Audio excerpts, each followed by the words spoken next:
One to test. Whoa. Gonna lower that a bit. Alright, that looks good. Alright, let me know in chat if audio is fine. I can increase.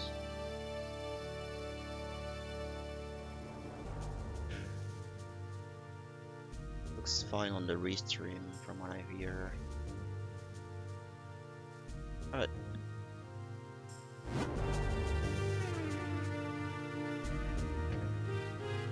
Alright, we're gonna restart this.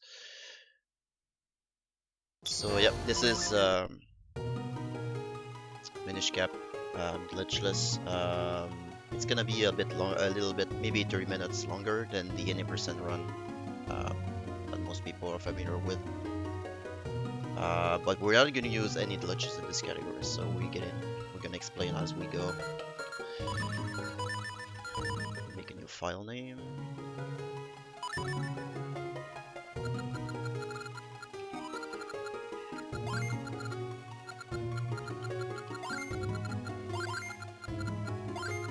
That looks fitting.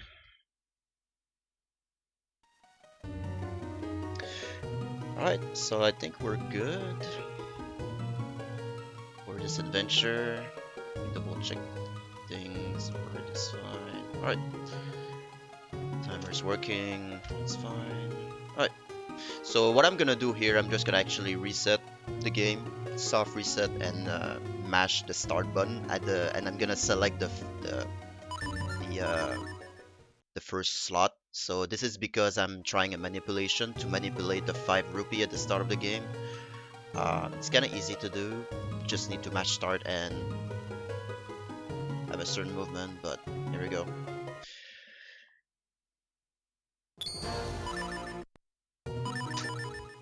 Here we go. Worst case scenario, if I don't get the manipulation at the start, there's like rupees I can get along the way. So this is Minish cap. This is like kind of like the last 2D Zelda, if you don't count for Swords Adventure. That wasn't GameCube, that was released. This is like the last 2D Zelda game that Nintendo got out. And kind of wish they would do more, but unfortunately this is the last one that we have. And it's actually a pretty good game. Like, casually, there's a lot of stuff you can do, like end game. I don't really consider A Link Between Worlds a 2D Zelda because it's like a 2D, 2.5D. Like there's 3D elements. It's not really sprites, so this game has sprites and everything.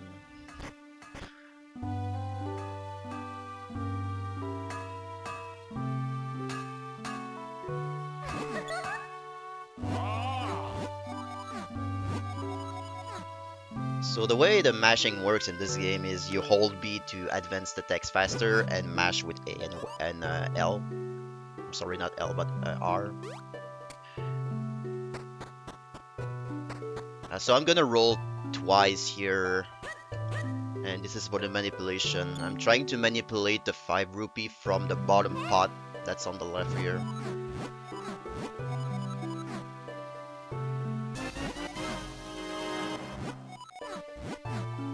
And that prevents me from going into a chest later on in the first dungeon. And we got it. There's another manipulation as well. You can get like another like 10 rupees more.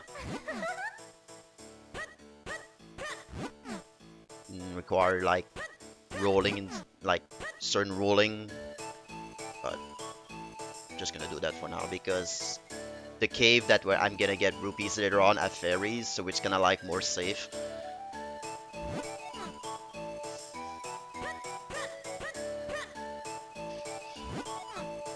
So at the start of the run, it's mostly like story triggers, like we have this fanfare with Zelda here.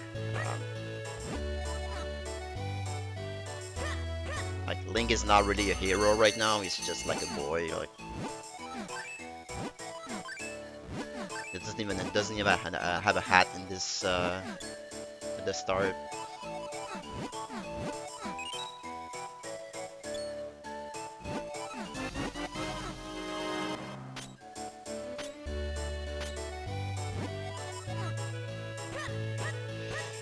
And this game is actually very movement heavy. Um, like the rolls are like you made movement, and the way you time them matters a lot during the whole run.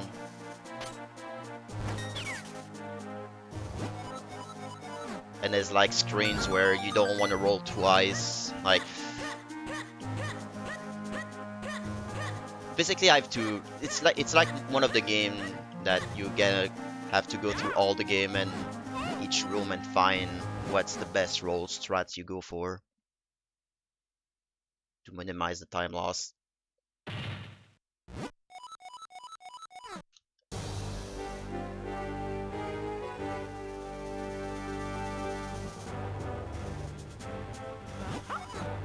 I'm playing on Japanese because it takes us faster.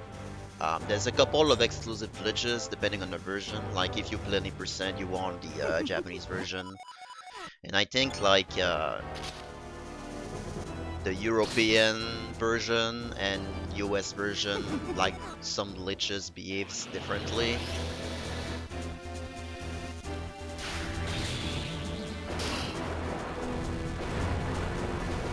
But we don't really have to worry about that on this category.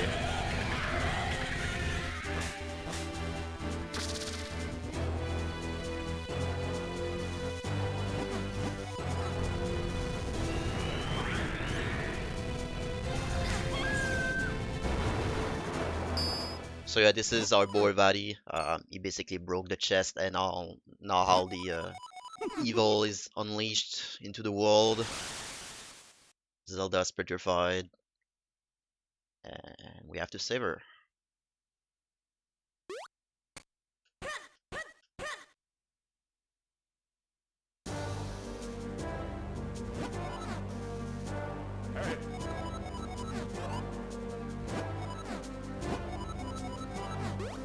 There's no Master Sword in this game. Like the final sword is basically the Force Sword. And the first sword we get is like the blacksmith sword that we get at the starter sword.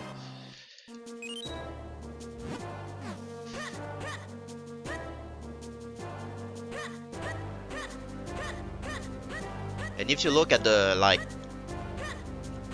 oops, the top right corner, like you can see like the shorter the text appears, the better your rolls are back because like if you see like the text flicker like a frame, you know your roll is good, your timing is good.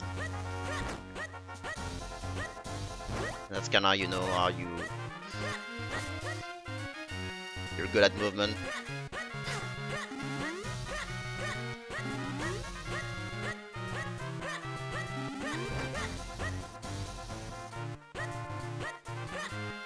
And you can roll through enemies. There's a certain window during your roll that you're immune to any damage, so you're gonna use that here, again here. That didn't work, but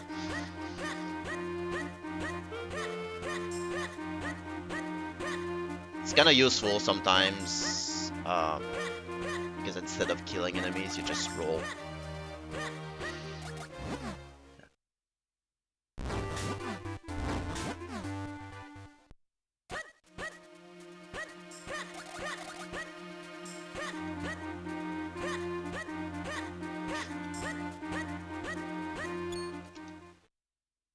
I know, right, TM?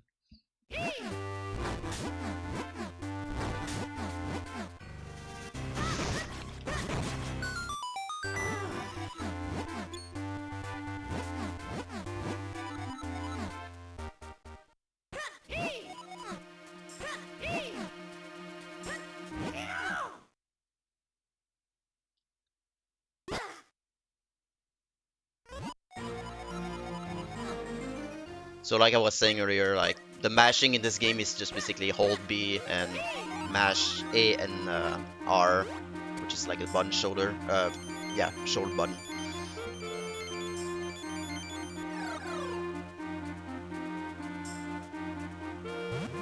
Because both A and R are actually advancing the text. B is just to make the text faster. There's a way to skip, like if I get perfect movement here, which I probably don't, yeah, you can actually line into that leaf, so you don't have to wait for a cycle, but it's like requires perfect movement.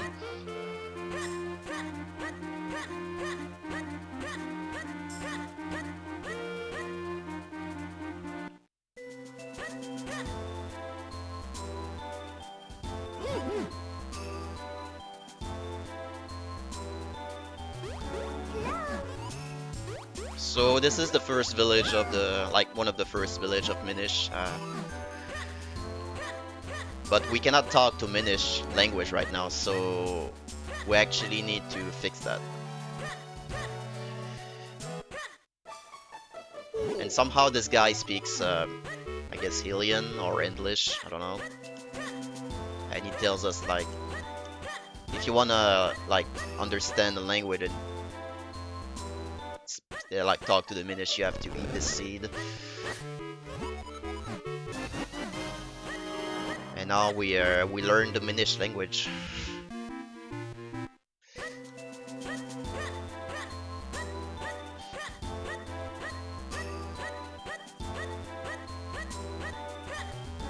I roll one. Like this is about this is all this game is about. Like you have to timer rolls and figure out what's the best strats. Like otherwise you have to walk back, and that costs time.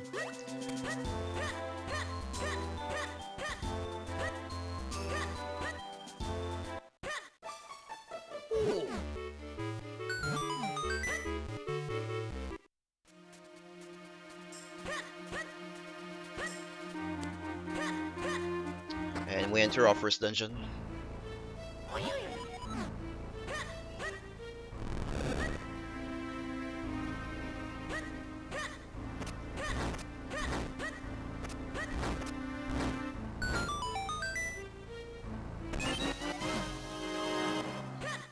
There's a couple of things I will try to prevent, like in this game when you perform a roll during, well, when you trigger this little cutscene with Ilslo and you're in the middle of your rolling animation, it delays the cutscene a little bit. So what I'm trying to do is walk into the cutscene instead of rolling through it. Like right here, I don't roll and I just walk into it.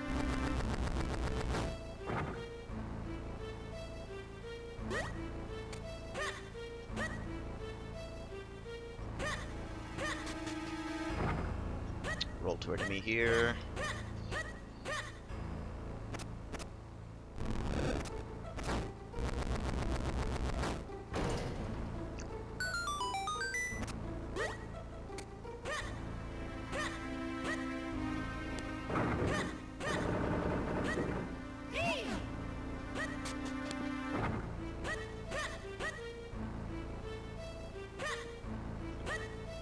And you can, like, the way I know when to release the shroom is basically looking at the sweat sprites that's spawning from Link's head.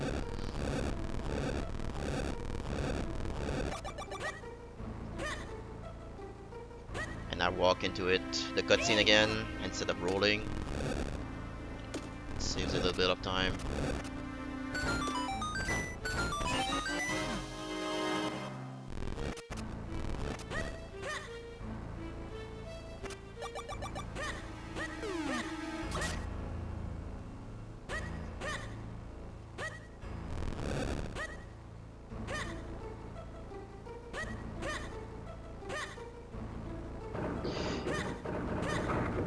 There's certain doors you cannot enter when you roll. When you're doing a roll animation, there's certain doors it's not gonna transition into the next screen basically.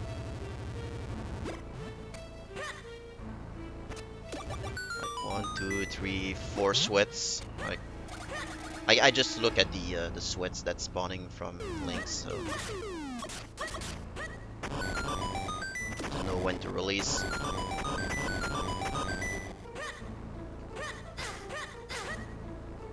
Right there, it's just faster to roll through that instead of killing on each one of them.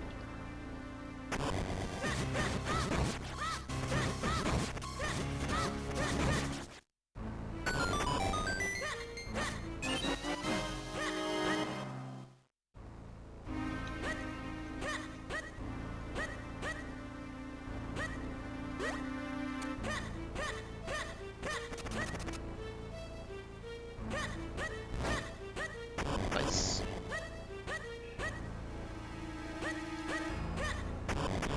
We have our buddy, the centipede here.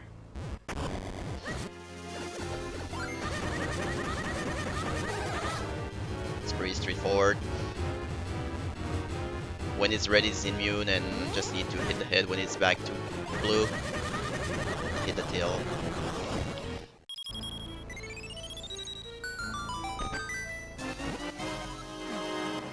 And this is one of the unique item in Minish Cap. I don't think any Zelda, well, maybe Twilight Princess had a similar item. It's like the Gust Jar.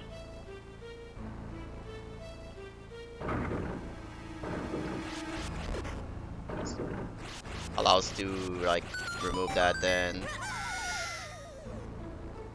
and like sucking that leaf into us. There's other utilization as well, like defeating bosses, and it can be used to grab the mushroom that we saw earlier. You can pull the mushroom towards us.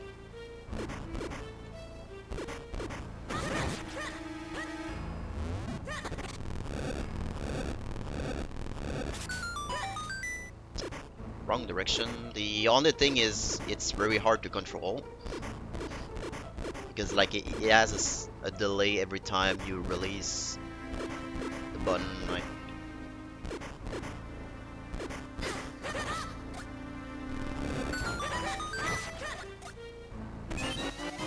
And kind of like LTTP, the enemies, the regular enemies, has a lot of RNG. Like this fly that we just killed.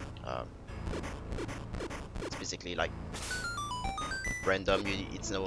There's no consistent movement you can do. You just need to react to it.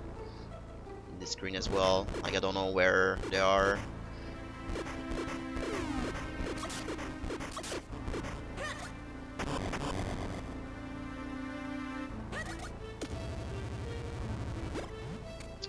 And this is another use of the jar as well. Like you pull the not this direction.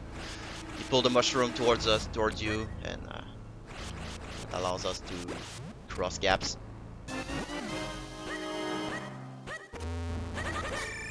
So because I did the manipulation earlier, that we got the 5 rupee, I can skip like going to the left here. Like on the left, there's a chest that has 20 rupees. If you don't do the manipulation, you can actually grab that, but we don't, because we got the money earlier, so we can skip it. Actually saves a lot of time.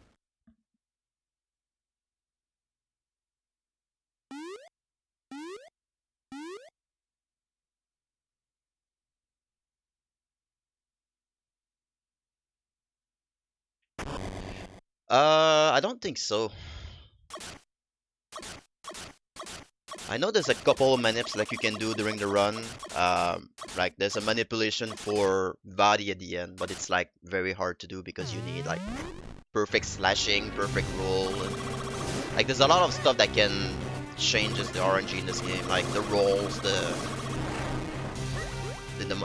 number of times you slash your sword.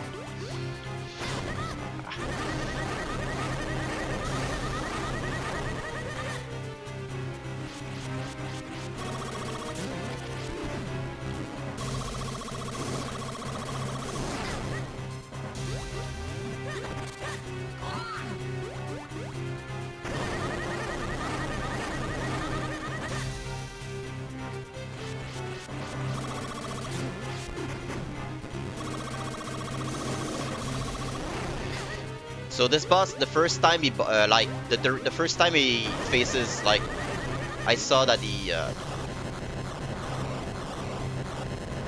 when he went on balance, he went right first. So we know like he's gonna drop first, right on the first. Like if you, he's gonna go right, left, and right, and it's gonna drop on the ground. If he goes left, it's left, right, left. So you can like position yourself.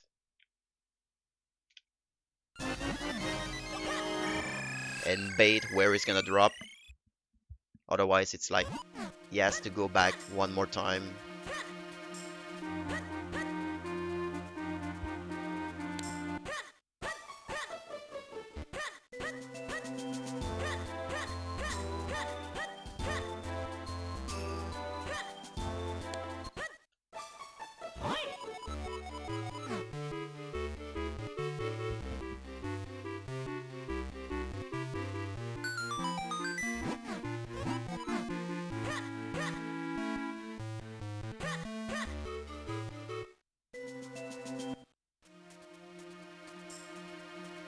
And the movement in Minish, it's kind of similar to what Link, like regular Link does, but like if you move diagonal, it's faster. Like if you move diagonal, I guess I can just pick up one more. Like it's faster if you go diagonal versus down and left, rolling basically. Like diagonal movement is faster on Minish versus rolling, but if you go in a straight line, it's faster to just roll, obviously. But so we're trying to maximize the diagonal movement.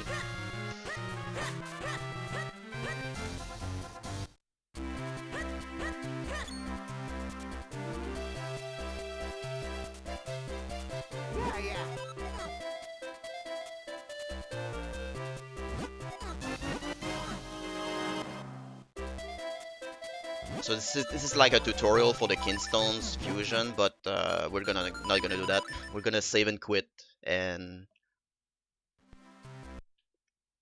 respawn at the start here. The only thing is that Kinstone fuse is like it's now impossible to get anymore, but we don't really need that for that category.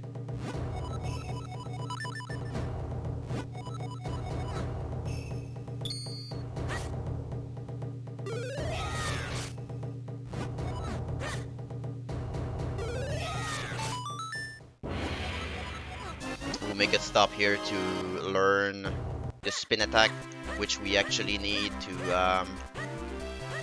go further.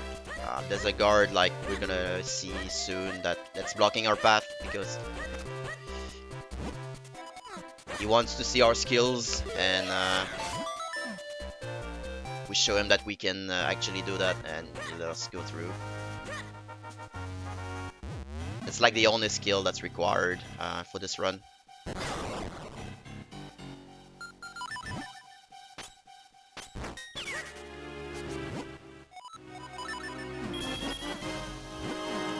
So we needed 20 rupees here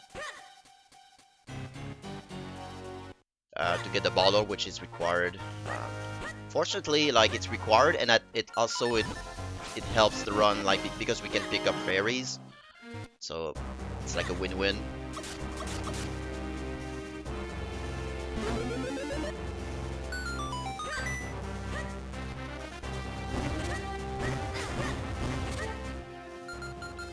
I was supposed to switch the sword out actually.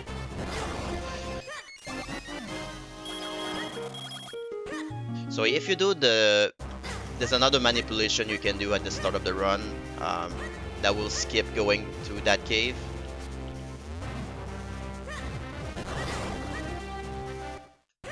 But yeah, it allows me to pick up fairies, so that's like.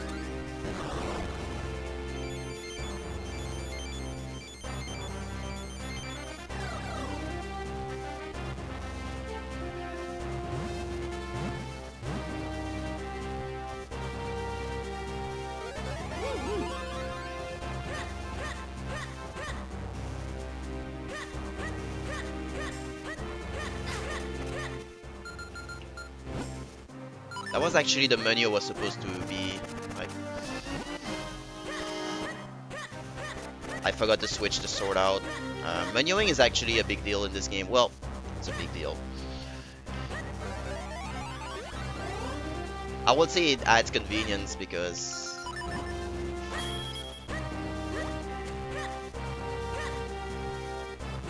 if you know what's coming up, you can like switch your sword out for something else. This and this because I need the water soon and I need the jar for passing through that as well. Walking into that cutscene again instead of rolling. Same thing here.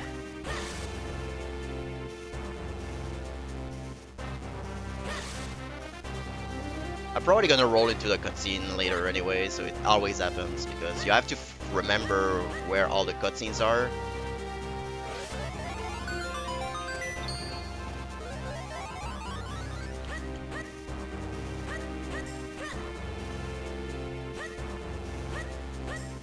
So I'm going in on the left here because you can go straight to the exit and instead of zigzagging through the woods, the branches.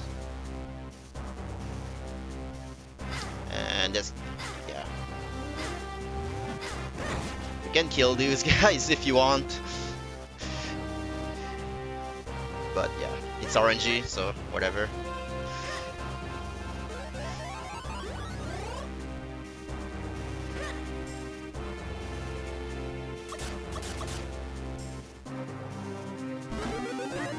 Probably gonna make a stop into the fairy cave for safety.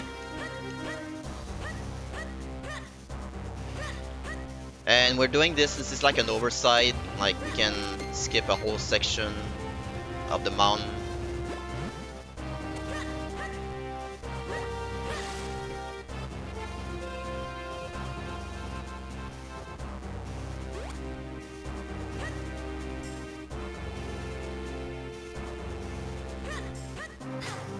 So we have 40 rupees right now, which is good because this is exactly what we need to get this item right here. It allows us to climb rocks.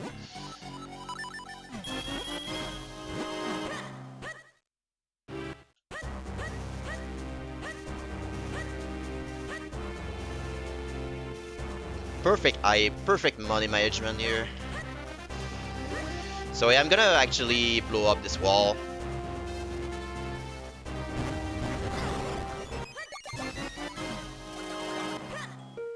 And yeah, gonna refill my health for marathon safety because I don't really want to die. And these boulders do have a hard damage.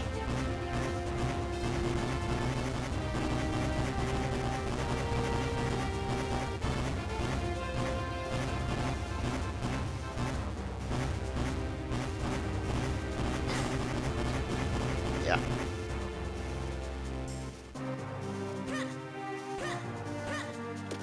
See if I can skip. Oh. Yeah, I guess in this game they're meatballs and not cabbages.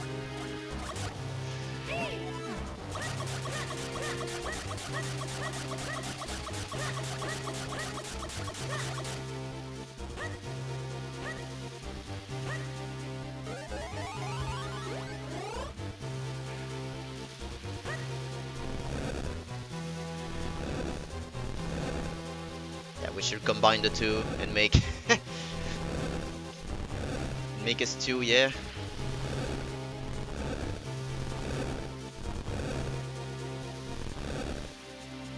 Well, this game is like a combination of the previous games. Like there's some elements from OOT and ALTTP, like the previous Zeldas.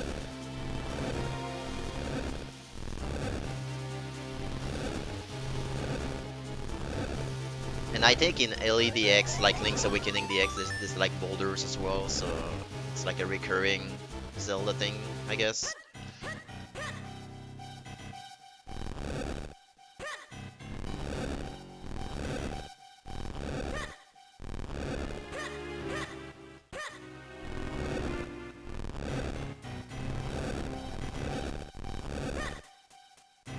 Yeah, the rain song is from Alien to DP, I believe. Doo-doo-doo-doo.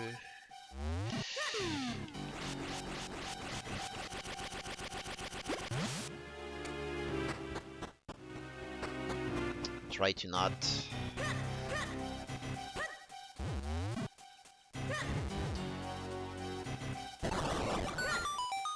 Gonna pick a 20 here.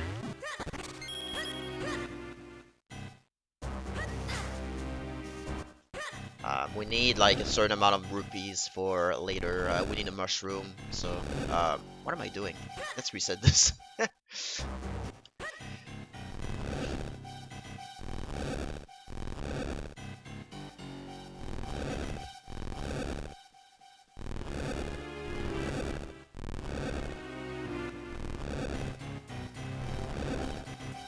Yeah, this part is just pushing boulders. This is like nothing going on.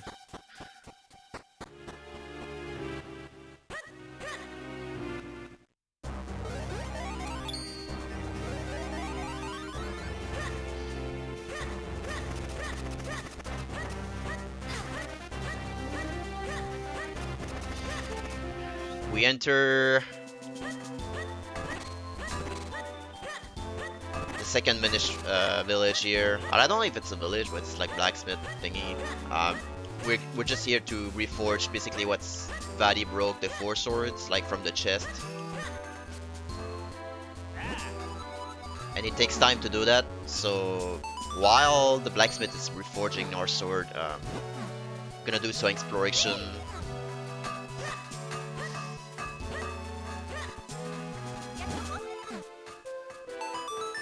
Exploring the next dungeon.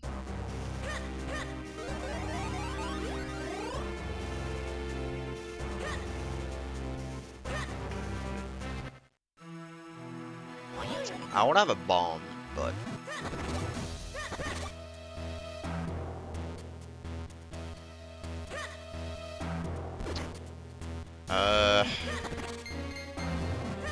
should be bombs here, right? I guess I can do that. I didn't want to do that, but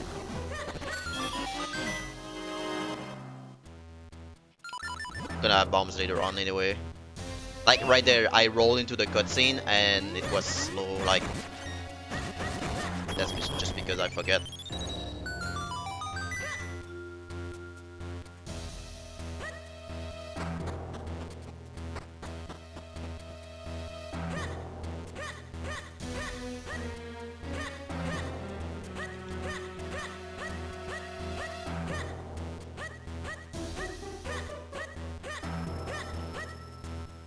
So this is our friend, the cart.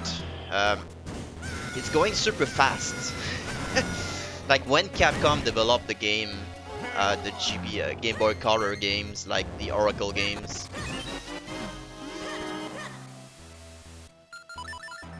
the cart was actually super slow, but they actually further and beyond in this version, in this game, to make the cart like super fast.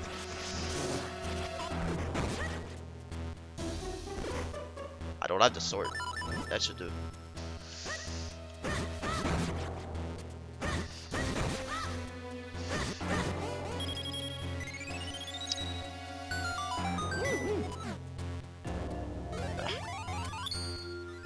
Yeah, I gotta go fast. Like, if you look at the Oracle games, like, the cart is actually super slow. Like,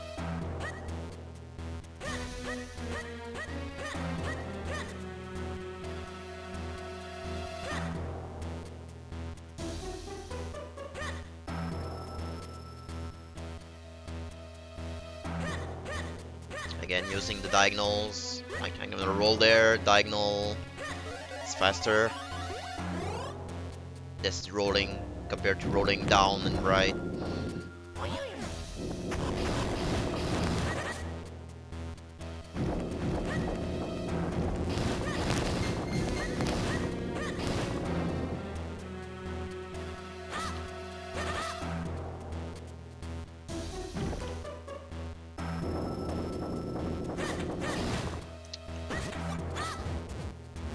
I need that money, so then again, I need money for the mushroom later on.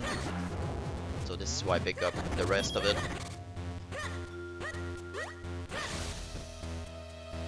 And we actually don't need money for the rest of the run. It's like there's like two things required to beat the game, like the bracelets that allows us to climb walls that we got earlier, and the mushroom that we'll see later.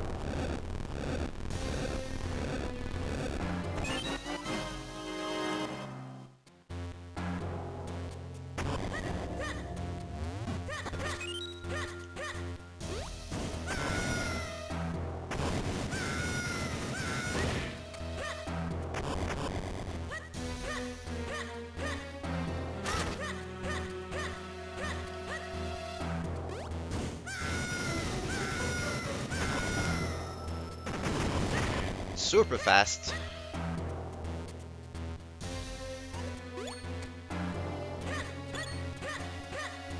So I'm gonna try to get a quick kill here, no guarantee because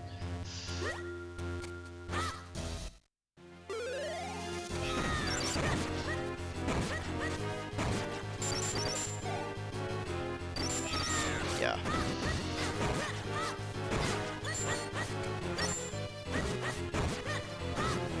There's actually a strat where you can like make this room faster, this battle faster.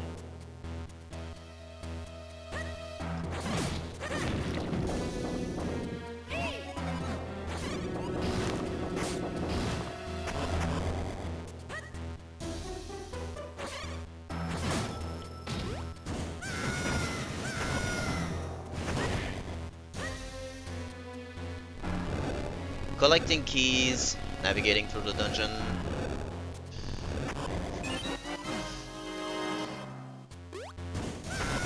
So we got the cane. This cane is actually pretty good. It's like unique in the Zelda franchise, I think. Oops. It allows stuff to be flipped over, or if you like target into like a hole, it's gonna be able to make you jump into the air. My roll died there.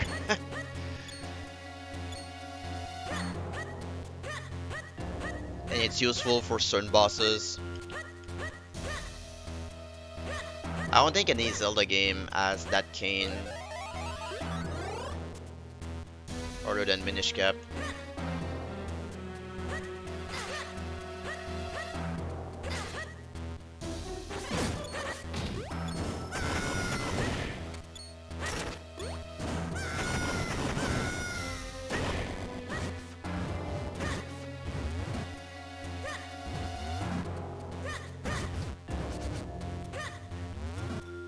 Simple puzzle, I guess, here. Like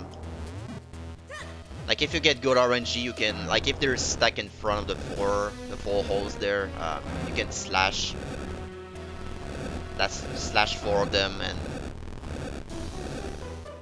they will drop like faster. But if they're spread out, you actually have to pick them up.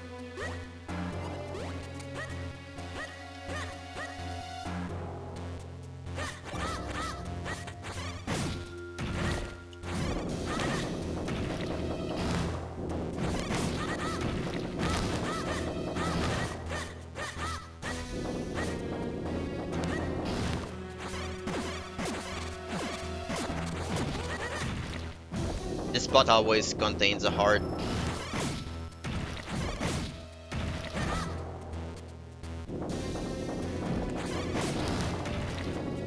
There's certain bots that I'm actually gonna get through the run. Like like the Palace of Droplets. I think that's what it's called. Basically the ice palace of this game. Like you can take a lot of damage, and knowing where the hearts are, it's actually very useful. Of course you have the bottles where you can like use a fairy if you want, but you still need like the bottle for water later on. So I'd rather you keep it empty right now.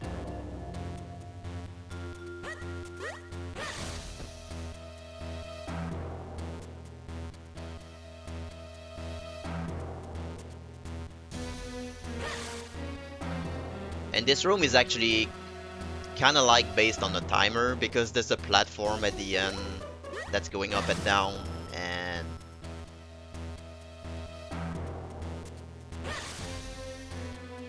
doesn't really matter which tornado you skip because at the end you're still gonna wait for that platform. That platform that's gonna be like on the left here.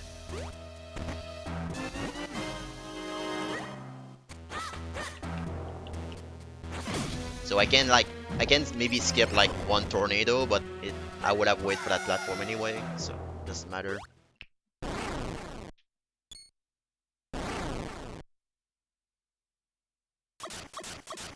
And this is Trinix with one nick.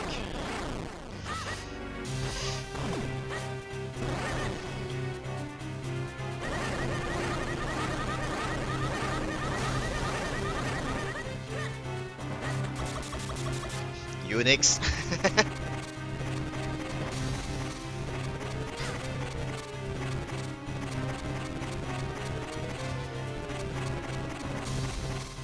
Pretty straightforward. You just need to hit the back like 8 times twice. It's like 3 cycles.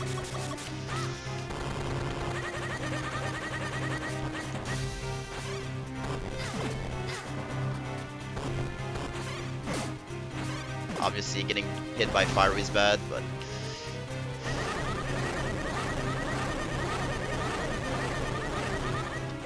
and these fire has a chance to spawn health.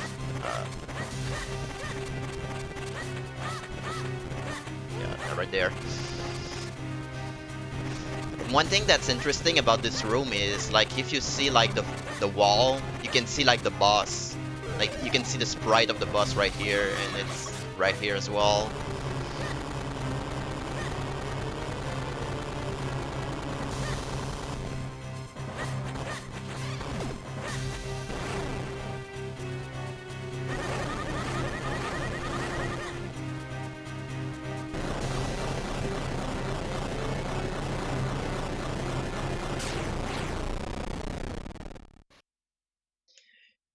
We vanquished Unix.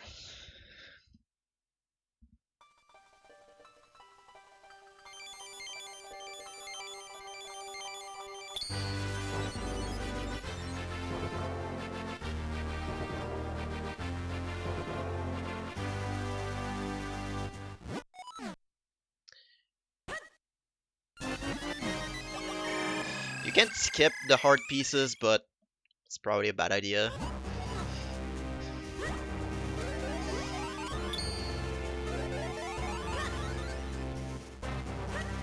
Useful for some 3 hard challenges though. And we got a sword. We are 4 swords, but it's like basically like phase 1 4 sword. And we have 2 elements right now, so we're actually gonna fuse the elements into that sword to make it stronger.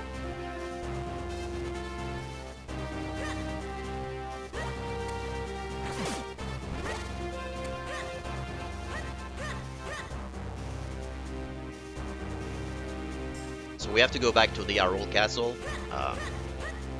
Basically, there's a sanctuary hidden there.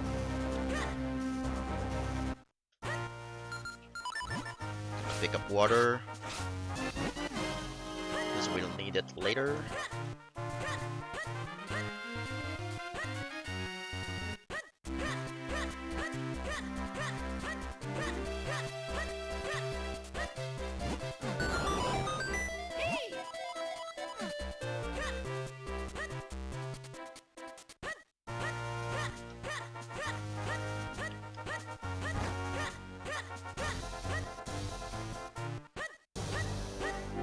So yeah, into Hyrule Castle again.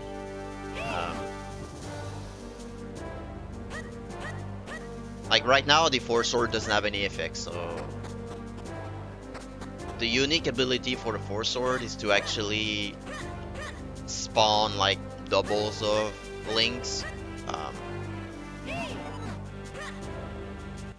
but we cannot do that right now. So we actually need to fuse the elements that we got earlier into the sword, so we can spawn, well, have two links at the same time.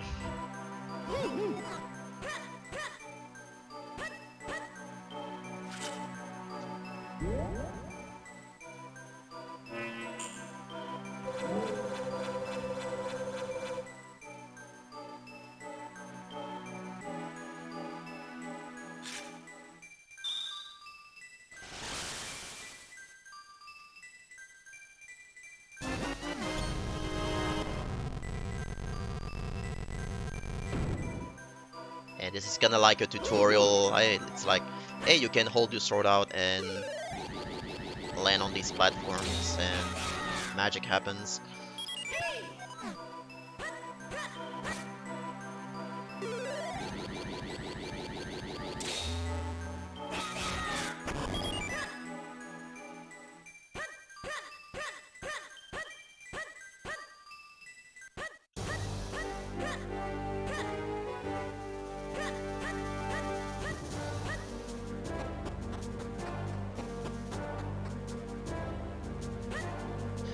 So out we go with the four swords. Everything's happy, everything's fine. But suddenly,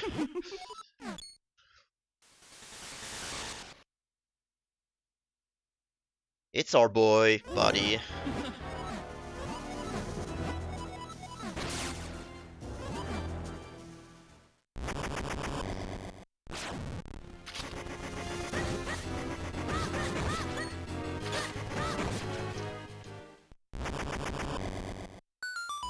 Small ambush we got there, and Eslo. Basically, what the cap is, it's like an old, like kind of like a sage or mage, a Minish mage that was transformed by Vadi. Basically, Vadi stole the hat that Eslo had and casted a spell on him, and Vadi became a hat.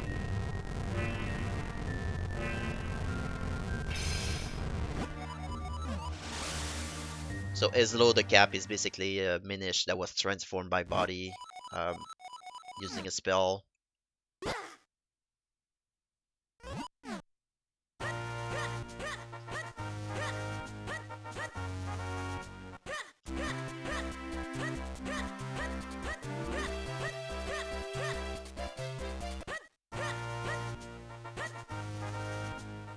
So now that we have the four swords, we can actually go further in this cave.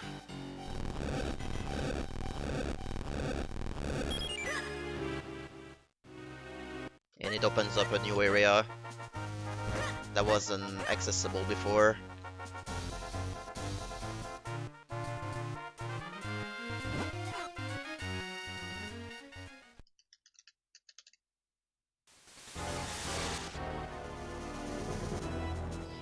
And we have our boy Buddy again, uh, going into the Hyrule Castle and basically corrupting the mind of the king.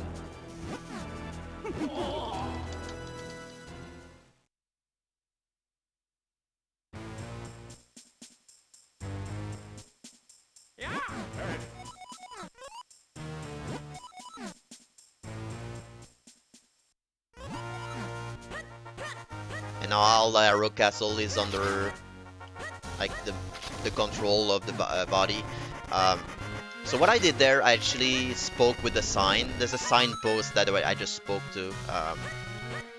The reason I talked to that is because it triggers basically me getting the Pegasus boots. Like if I go like I go into that shop, and if I don't talk to the signpost, that cutscene never happens. But there's like a couple of triggers that we can do to make the story advance. Like either talk to that signpost, go into the swamp, and there's like another cutscene in the swamp as well that you can trigger to that basically unlocks this side, not side quest, but this quest. Obviously, taking to the signpost, it's faster, so I don't actually have to enter the swamp.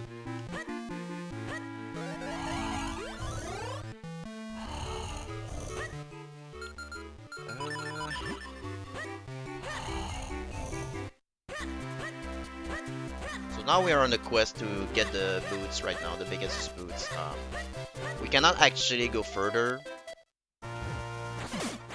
in the story without them because the swamp has this mechanic where you actually need to dash into the water, sorry.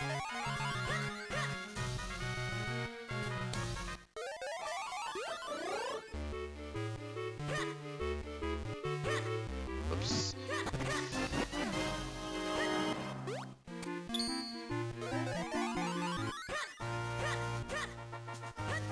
So the guy who has the biggest boost right now is asleep. So we have to find a way to wake him up.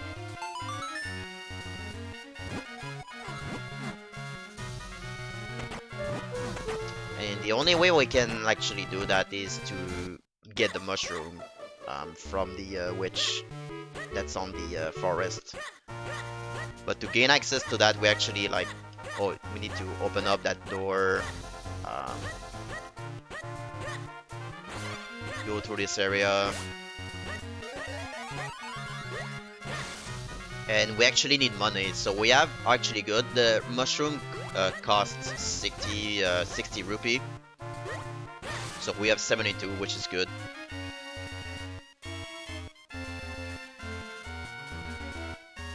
Guess I'm gonna move outside a little bit.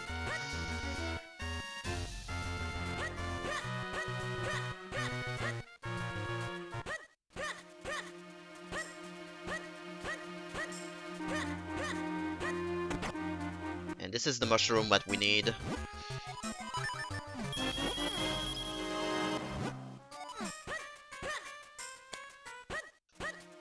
So we don't actually need money for the rest of the game. Everything that's required is already bought.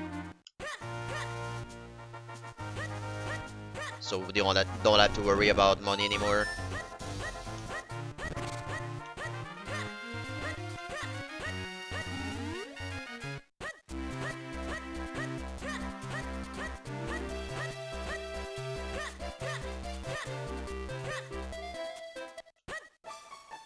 Yeah, right there I roll into the cutscene, and it causes a delay.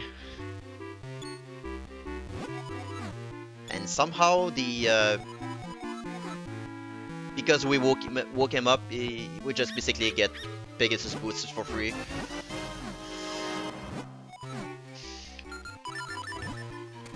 And off we go.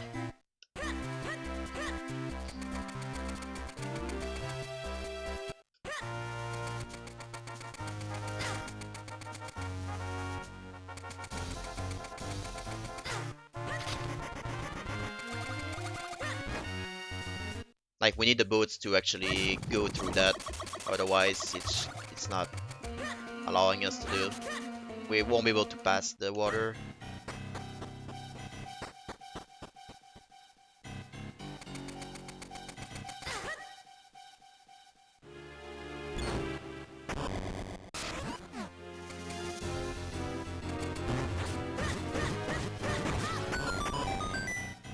So I got the good RNG here. There's like 2 RNGs he can give me. He can either slash his sword or dash into me. Dashing is obviously better because I can just bonk and one cycle him.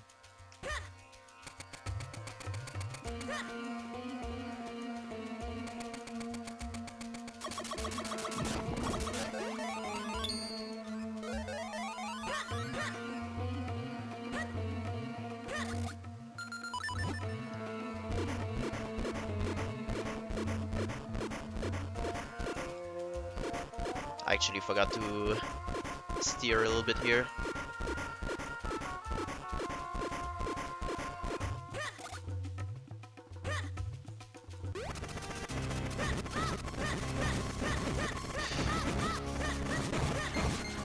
Oh, actually good RNG. Like, those enemies are RNG hell. Like they can go like everywhere and there's no control on it. But they kind of stack in the middle and let like I was able to kill them efficiently.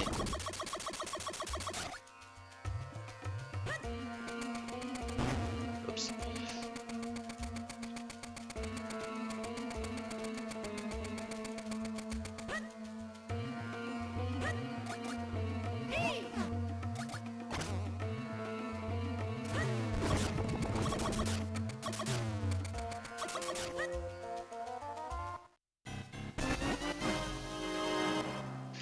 We are our second golden kinstone. We need a third one, so we're gonna work on that.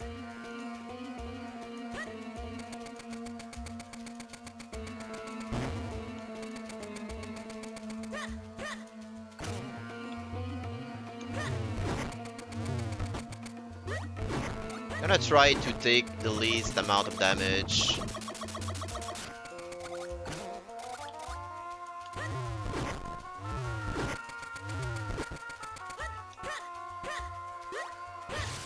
Yeah, I miss fence dash. Like there's a like if you're like close enough, you can actually nudge into the rail. And it's not gonna bonk you.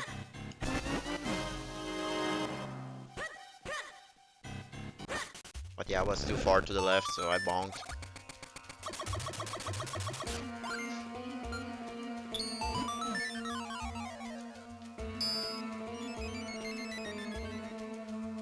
Yeah, there's a...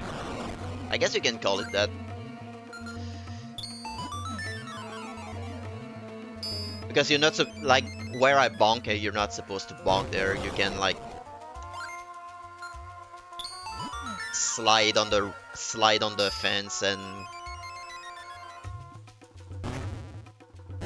move on.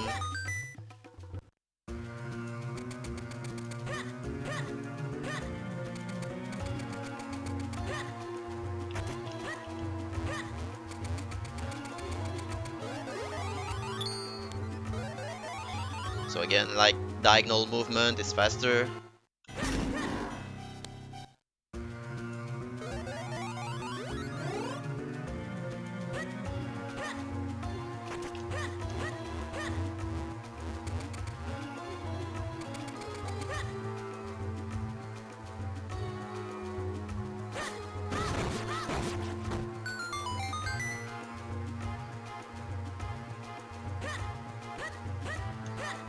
Yeah, the music in this game is actually pretty good.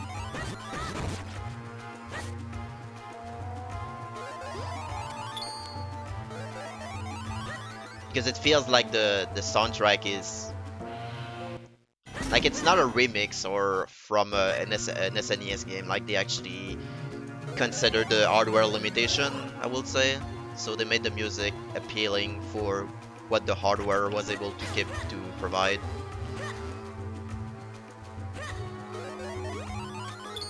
Basically, the music is built from ground up for GBA, so it's not like a port from SNES. Even though like there's like some melodies that are remixes, but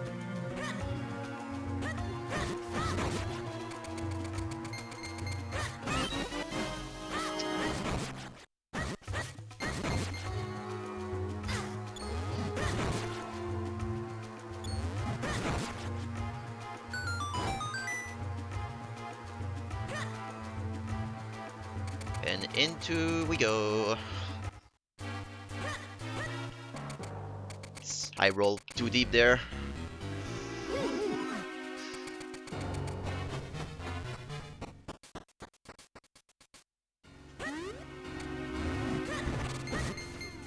Am I gonna make it? Uh, ah.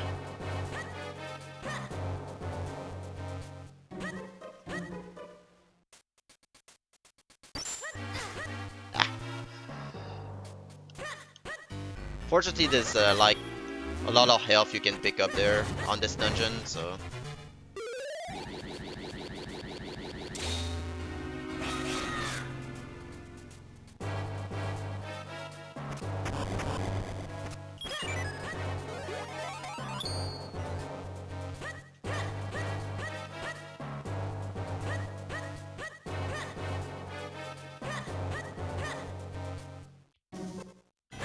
actually have to activate this switch. This, I guess that's a robot, like a Dark Nut robot. I don't know.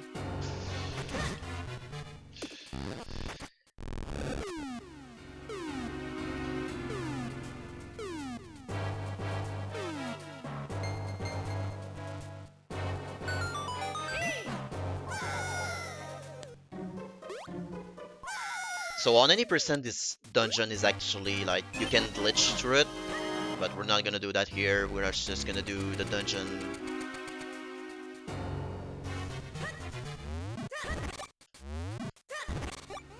Intended, I would say.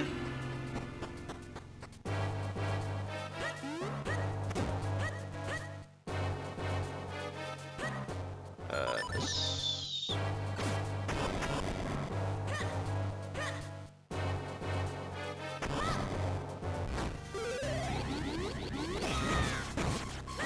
Almost.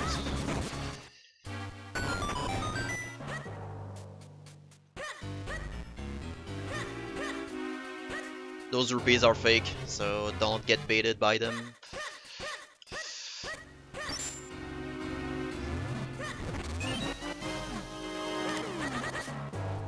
They're actually like likes that drains your rupees.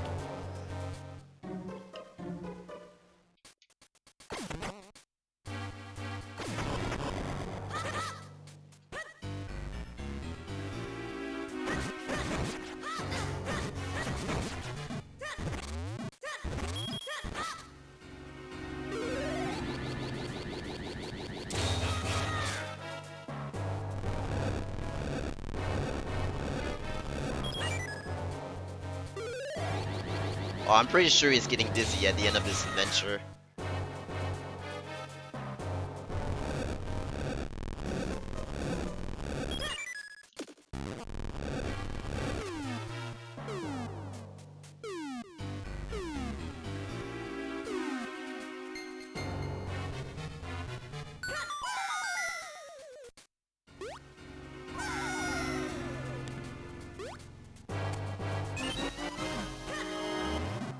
I'm gonna pick up these hearts just for marathon safety.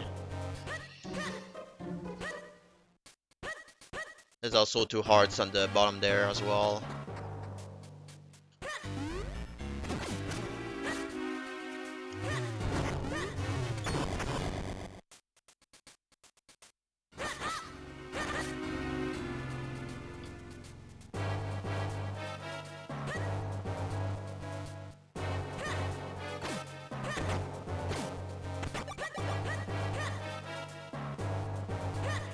And we have another Dark Nut here. Like he didn't dash into me, so I have to do this.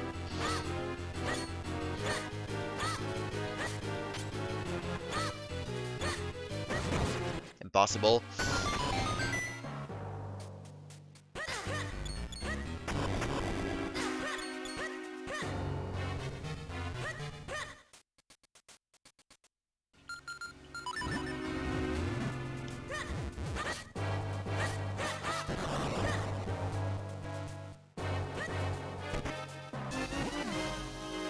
And we have got the myths. Like the myths in this game are actually very unique. They kind of like act like a shovel plus. They kind of like act as a shovel, but in more an interesting way than a shovel. It's hard. It's hard to explain, but we'll see.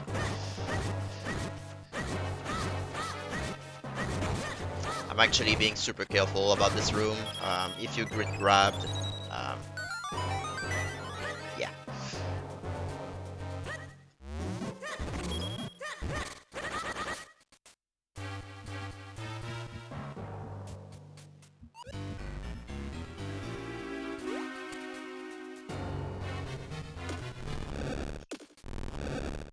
This.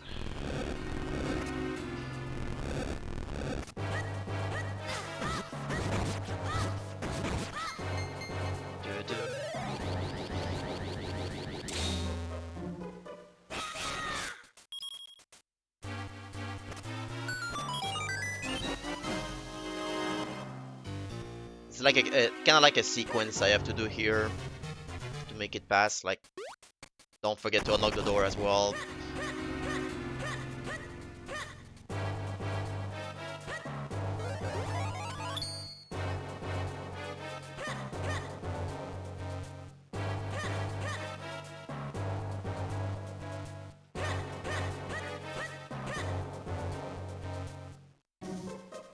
And you can actually damage boost through them, but I'm being careful.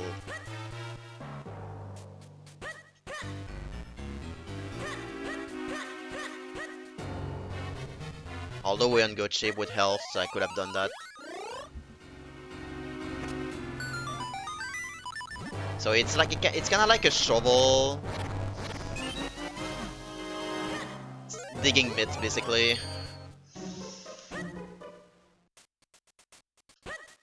I think Zelda Twilight Princess has the equivalent, but I'm not entirely sure. I don't know if there's another Zelda that has like a similar item. Mini Moldor.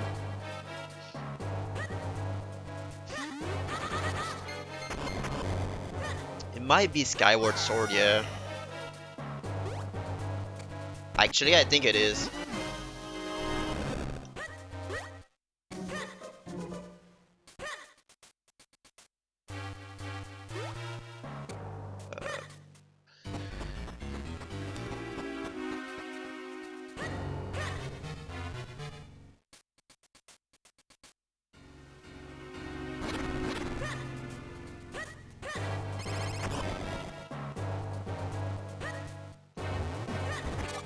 Gonna pick those up just to be safe.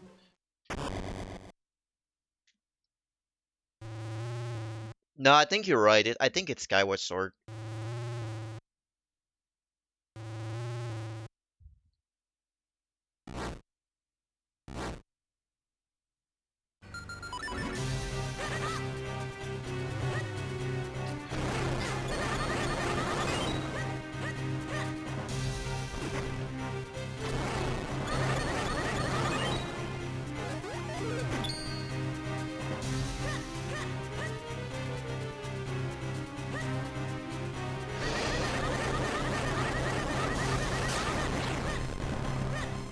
Nice. If you leave the room, it's faster because it skips the animation of grabbing of you, the robot grabbing you.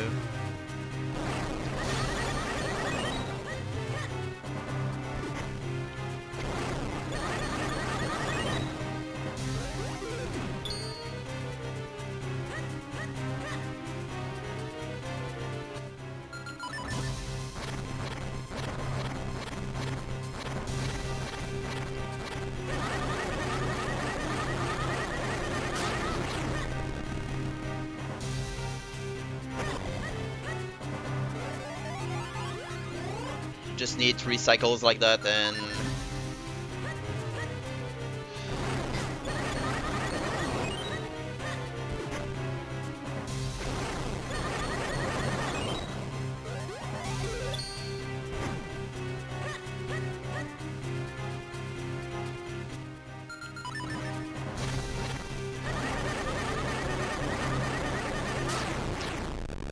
there we go.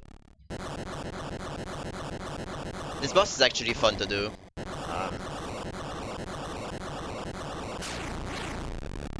There's always something going on, and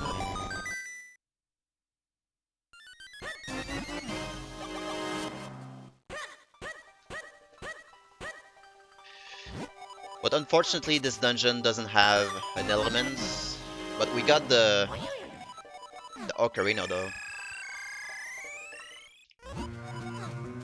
So yep, we're still looking for the third element. Oops.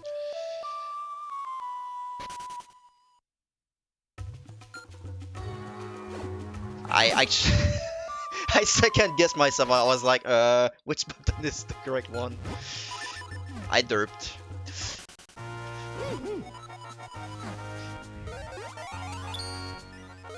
Yeah, and we got the ocarina. Like, the ocarina, it's basically what causes the game to be broken in any percent.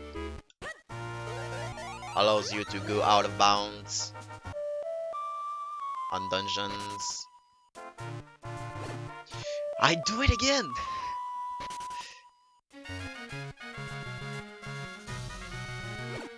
I swear to God, I'm derping so hard right now. I swear to God. Wow, okay.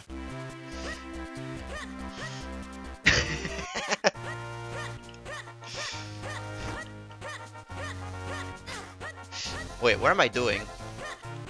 Alright, alright, alright, alright, alright.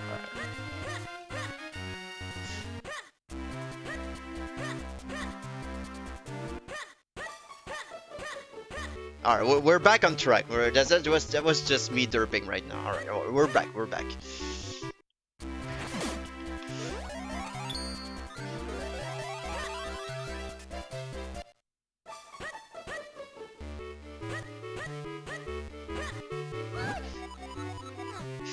And equip this and this, save and quit.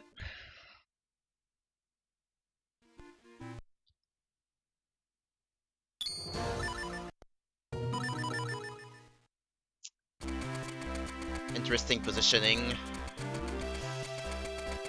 Yeah, we're actually gonna go on a quest to retrieve books right now. Because we need the flippers.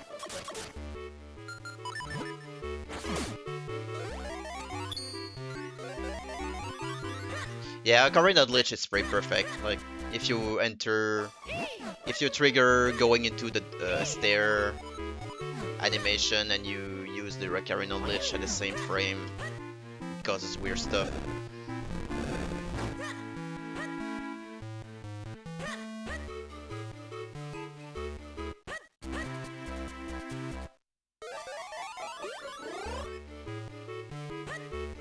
But you can retry it again over and over, so...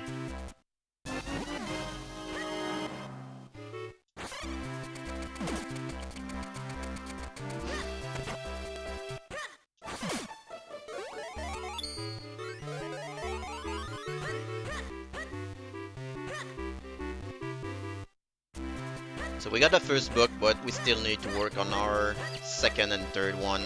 There's 3 books we need to get. And we need to talk to this dog because it's blocking the path. And we're like, hey, you're blocking the path. Can you move out? And he was like, okay. So now he's gonna move back and forth.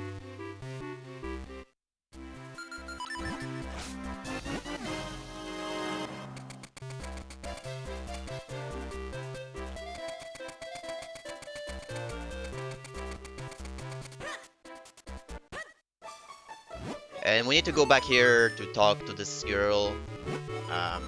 That's gonna allow us to enter like this house right here.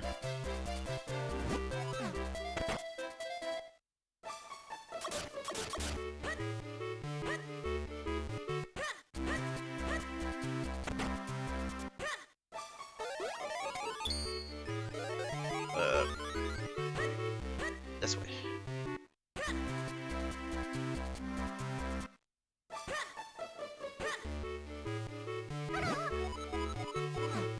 Yeah, you can actually like have a certain... You can control your dash a little bit, go left or right if you go up and down. But you cannot like start your dash and change its direction while you're charging the dash, which is kinda annoying if you use dual TTP. Also cat.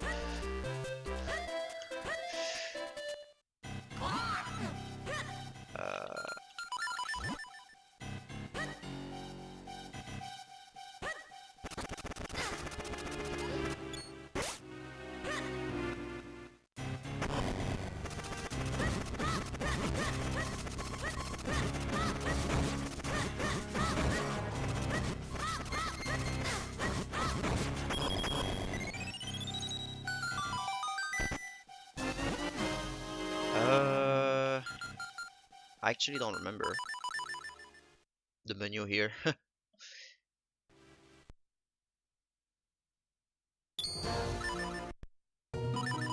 Oh yeah, that was probably...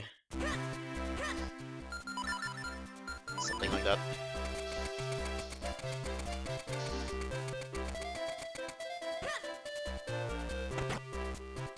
Oh, wait.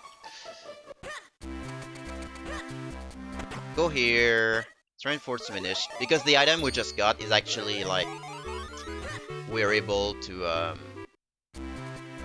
like we have superpower now, so we can push these shelves. Because why not? And it allows us to enter this.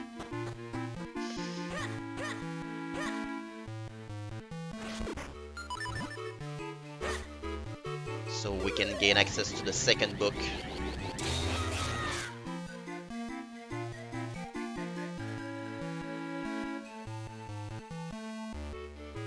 And we need like 2 links to make the book tip over.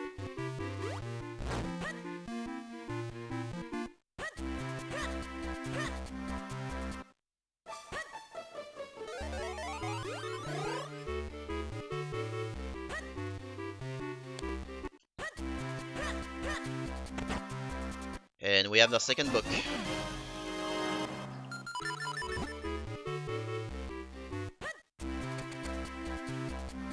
Okay. Sometimes the dog is in the way.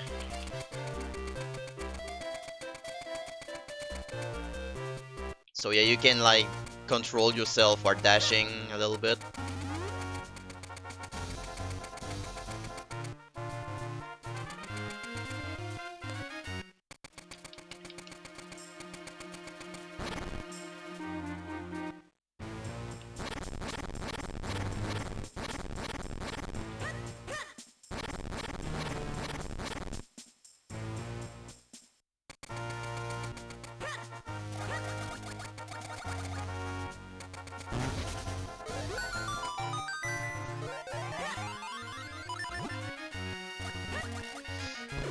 And this is where the third book is.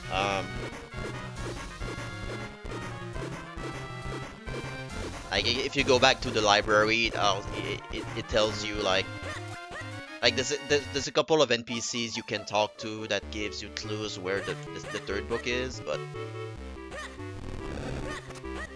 since we already know where it is, so this and this, save and quit.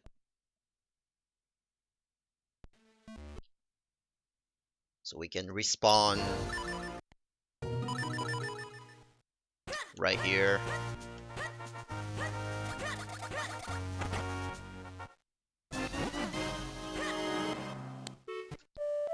And back to the town we go. Hey, I pressed the good button this time.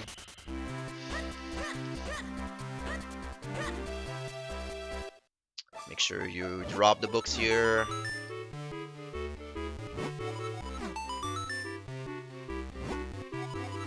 Yeah, save and quit.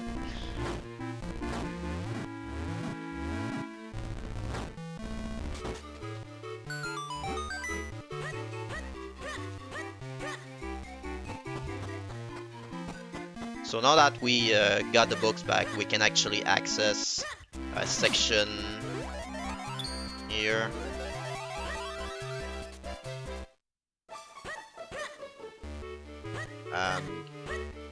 That's gonna allow us to talk to like an elder Minish that's living here.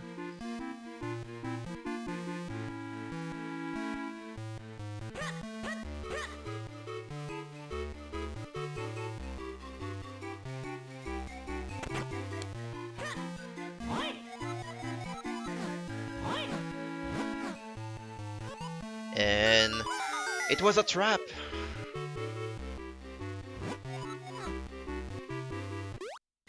So we're in this cave here, but fortunately this is where we want to go, because this there's a chest here that we grabbing that's giving us I'm looking at the word, the stuff that makes you swim. Flippers, that's what I word. That's the word. I'm grabbing this fairy for safety.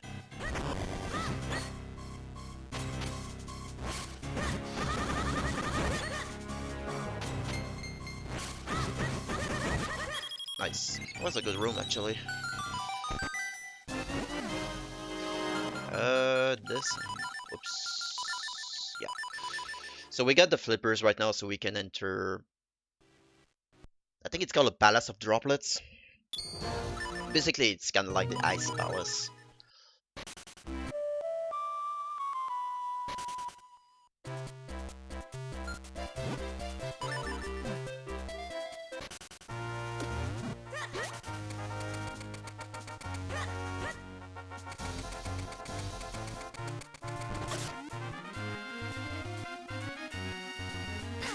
Ow. And in we go.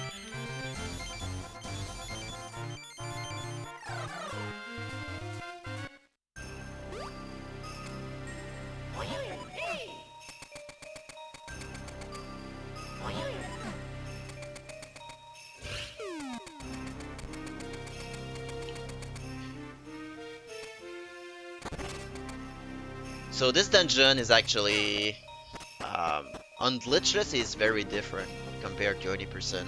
Um, like you skip a whole section and you go out of bound on 80%. But we're not gonna do that on here, so we're gonna complete it legit.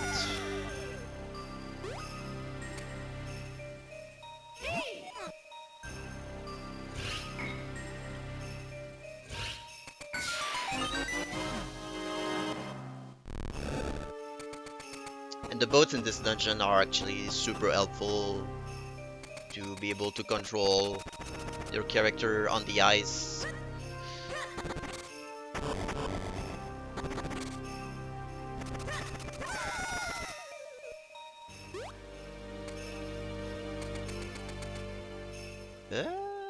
Like you can see, like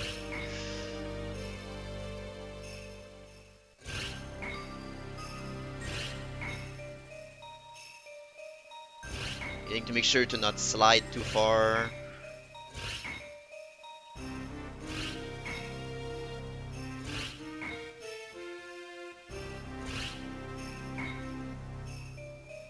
No.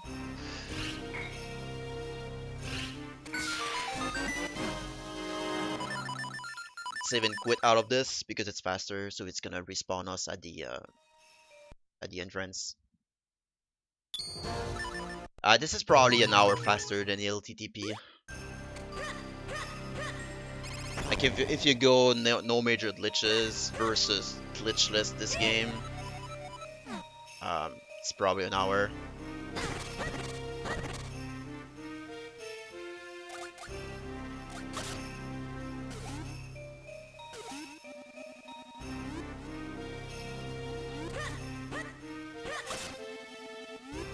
Which is surprising for a 2D game actually, like for a 2D Zelda,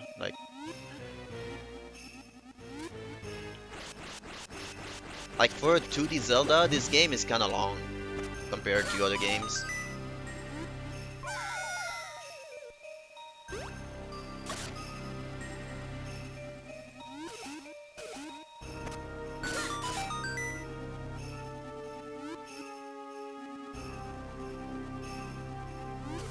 Whoops.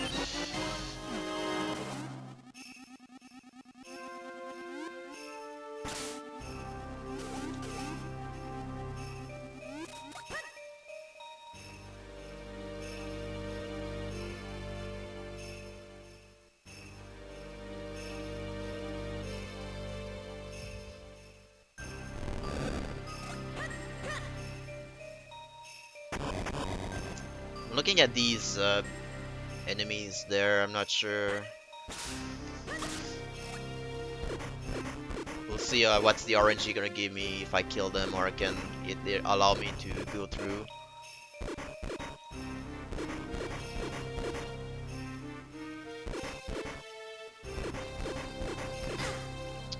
Oh, that works.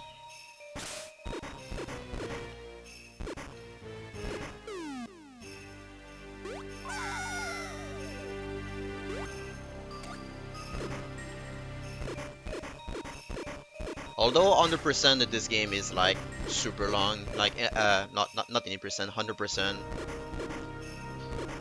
because you need to fuse all the stones. It's like 5 hours something.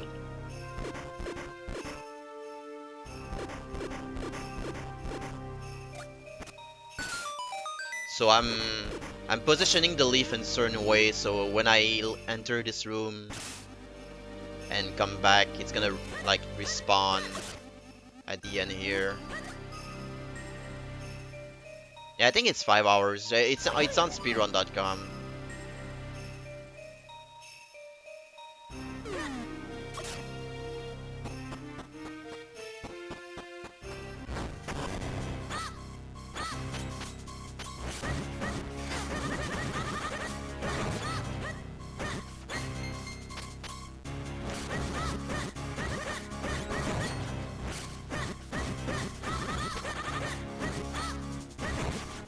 Alright.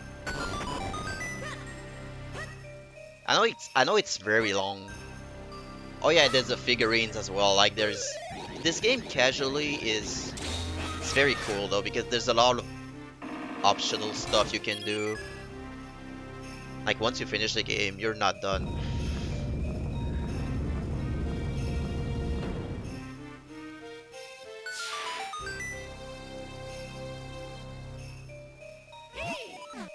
I'm actually gonna grab these health here.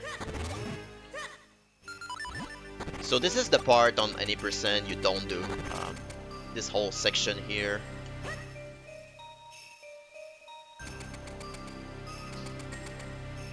Um, I press the direction. And this is why the boots are amazing on ice.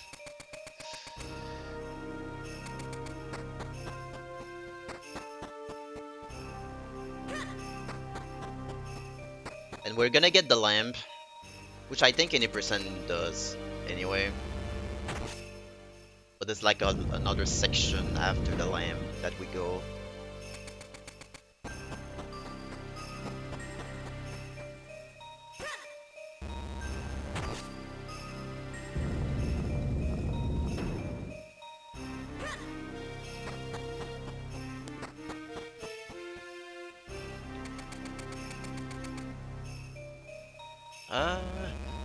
Again, using the boots to just have better control of Link.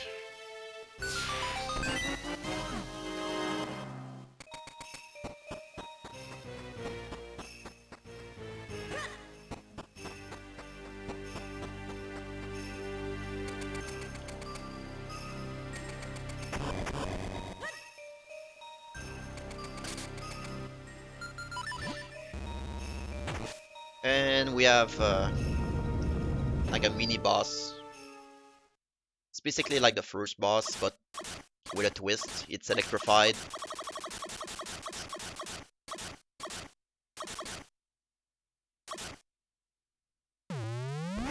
So I won't be able to kill him as fast, but yeah, I messed up there. But, like right here, I have to wait. I cannot damage him when he's like electrified.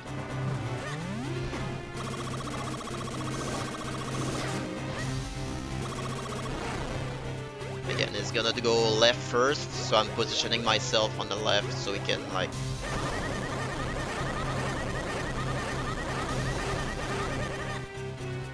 tip over in that direction. Yeah, right here I have to wait.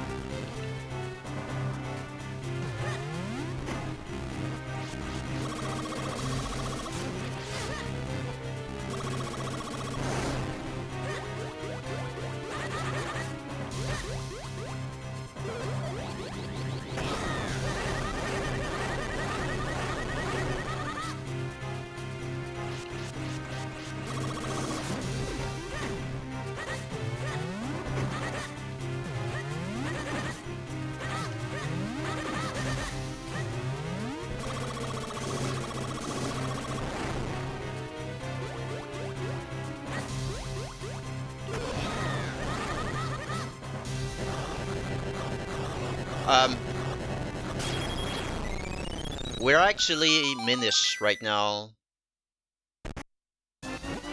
so everything's big.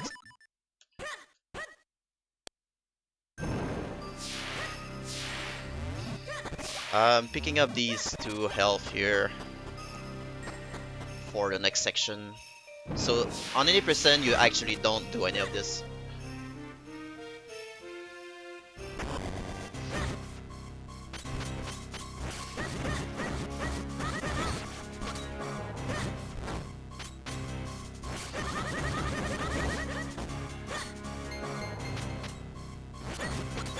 Ah,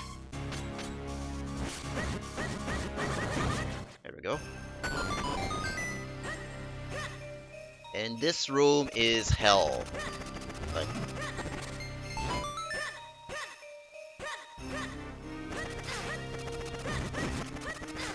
like enemies everywhere, RNG everywhere.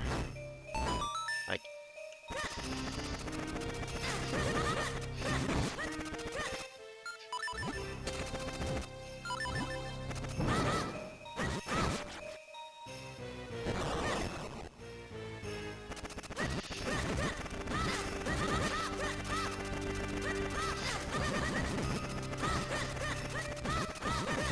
as you can see, they're like super random.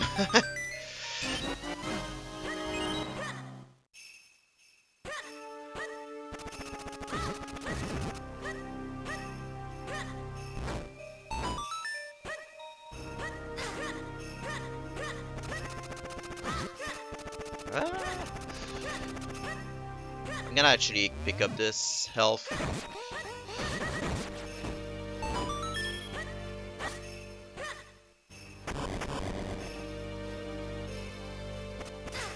Ah! Alright.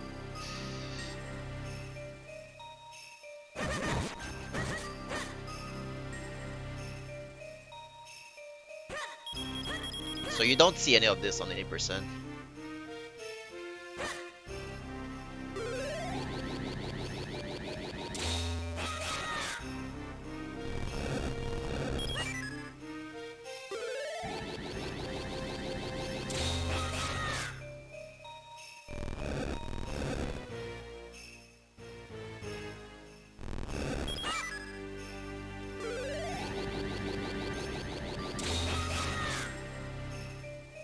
Oh boy, that was close. So I'm actually gonna move this block here preemptively. Like if you have good movement, you can do it while you have the second link active. But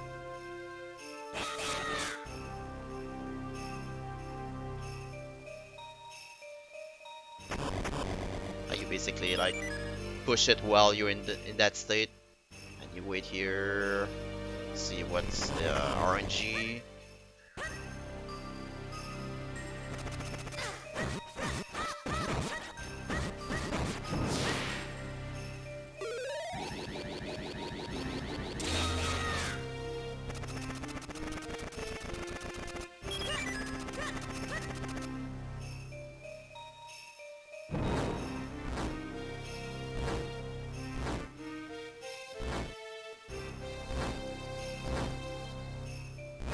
And soon we'll see the return of the centipede, and he's gonna have a little brother.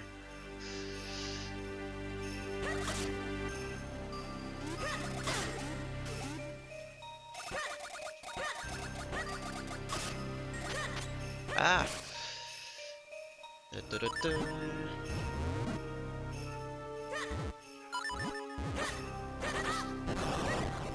There's actually a portal in this room, but I don't really need it.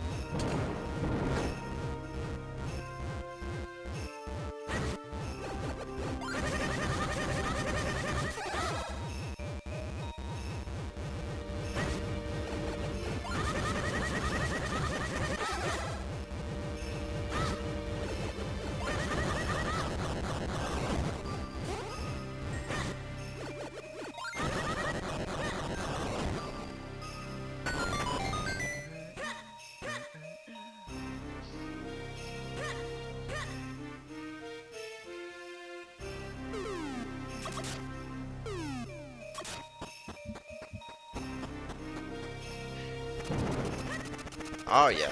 Roll to the, I guess that's a bacteria or something. And we're back at the entrance, so all this for us just to activate that switch.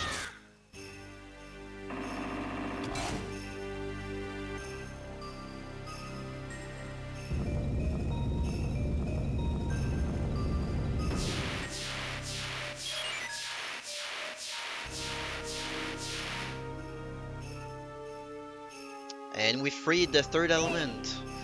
Yay, we can pick it up.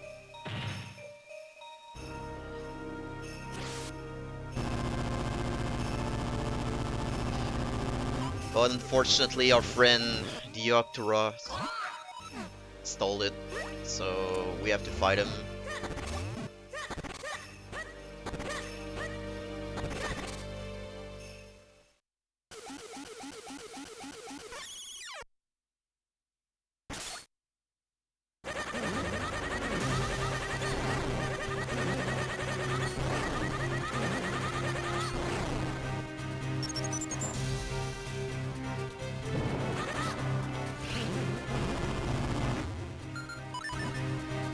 Yeah, that's pray for 0 inks. Like, there's an RNG in this game, in this boss.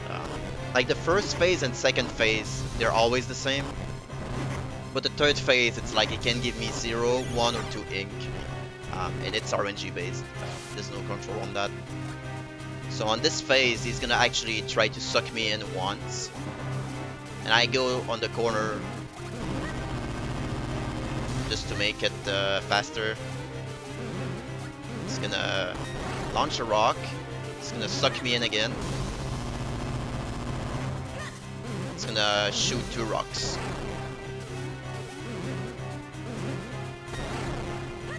And that phase is always the same. So the third phase is where it's random.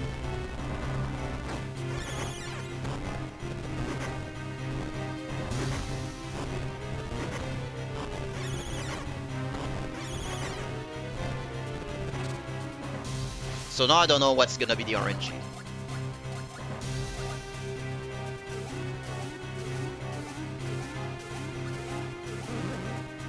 Yep. At least 1 ink.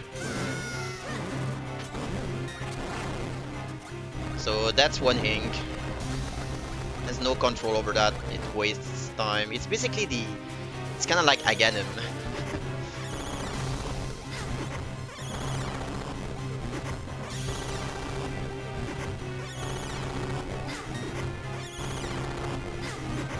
Alright, so let's see what he's gonna give me. Hey!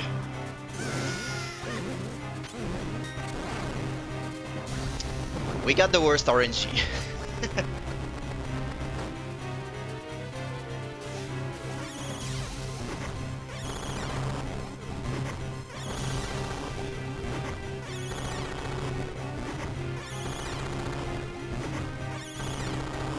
I actually don't know if it's gonna suck me in or throw a rock here. Okay, it's gonna throw a rock. So yeah, that was the worst RNG you can get, like 0, 1 ink or 2 inks. 0 ink is basically he shoots three rocks in a row.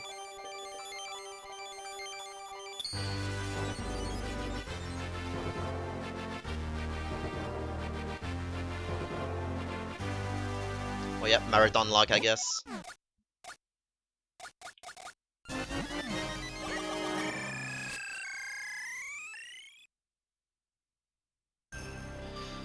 So we have our third element right now.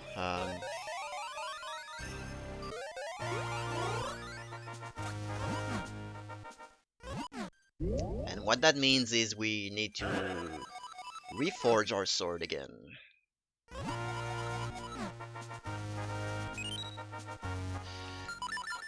Up.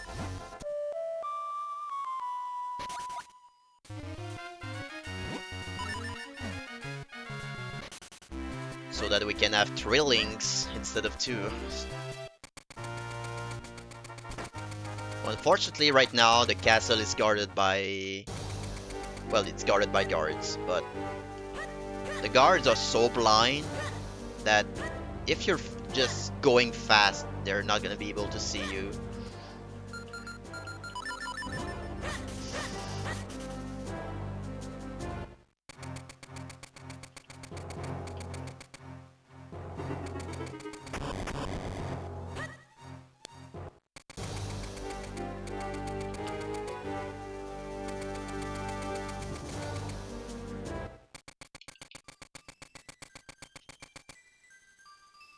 Yeah, those guards are pretty bad. Yeah, they're worse than OOT.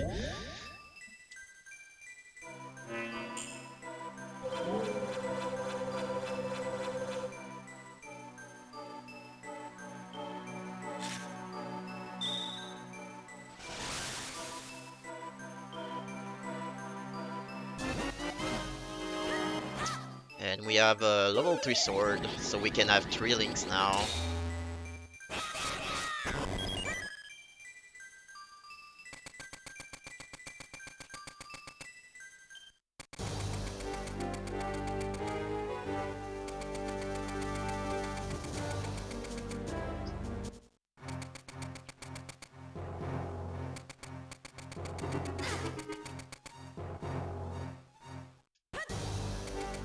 And we're gonna talk to this guard because it's faster. He's gonna respawn us at the start here.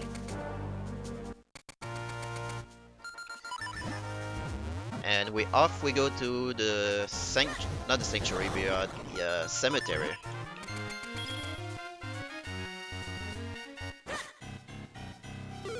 This little dungeon that we're gonna do.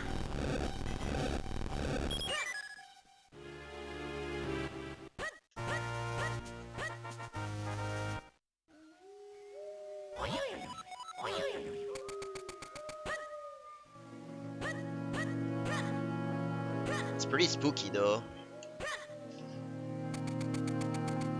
So there's a little maze there that we're doing. Fortunately, the direction are always the same, so it's kind of like a Lost Woods. Oh, so as long as you go to the same direction every time, it's just always the same. Fortunately, because that would be the pain if there was RNG on that.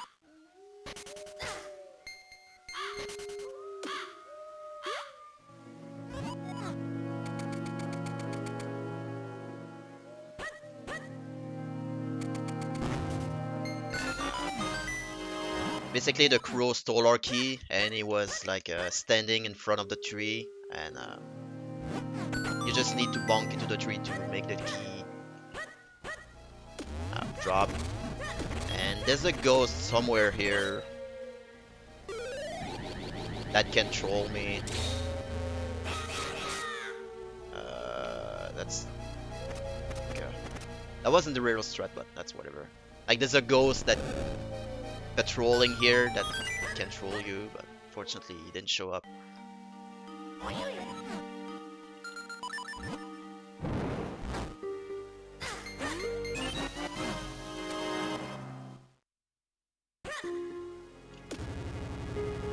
And it's like music from Zelda 1.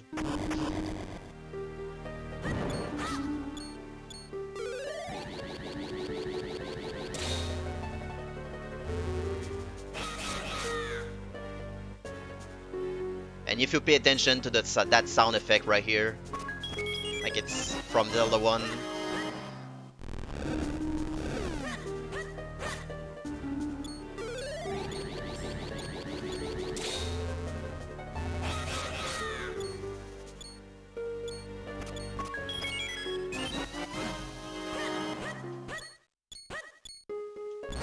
It's kind of like a small tribute to the first Zelda game.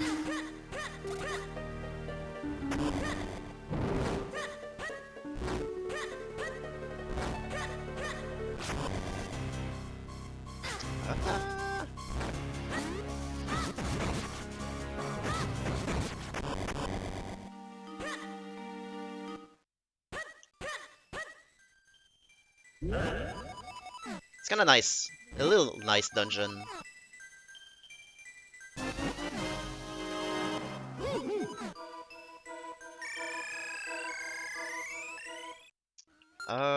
This and this. And that's like the ghost that can troll you right here.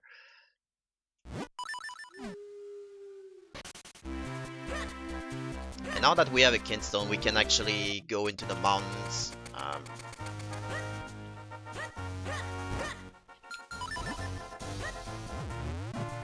Oops. Redo.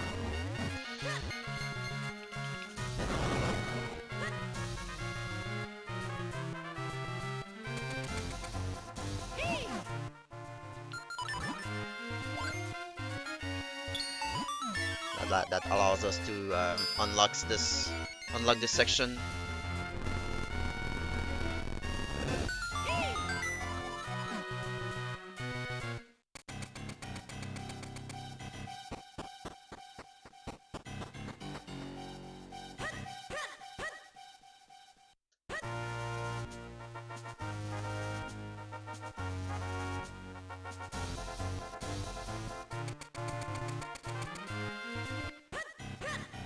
And we're gonna see soon, like, an old friend from a previous Zelda game.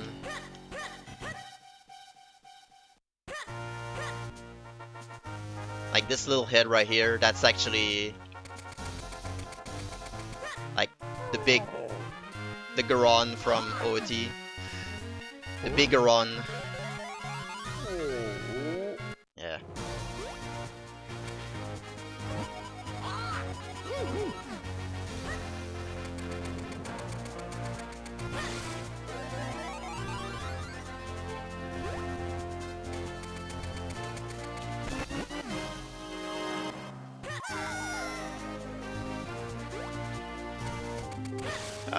Nope, that's not what I wanted to do.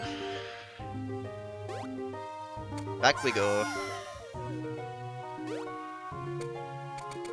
Yeah.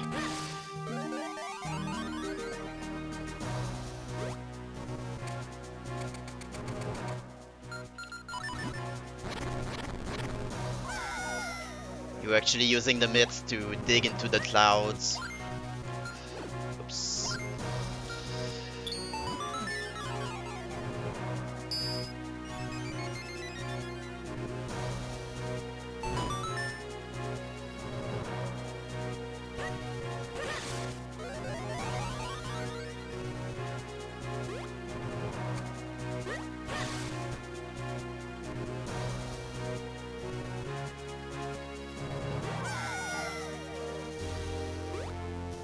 I'm actually gonna use this I'd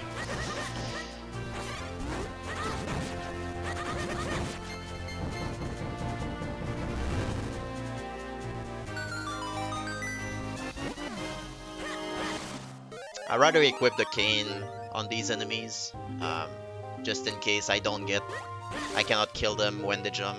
Like, you can kill them when they jump once. Like, you have enough room to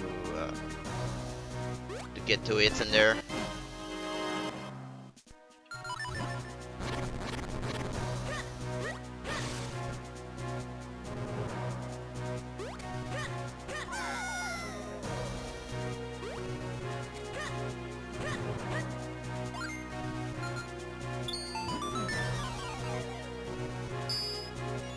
Yeah, Eslo looks funny when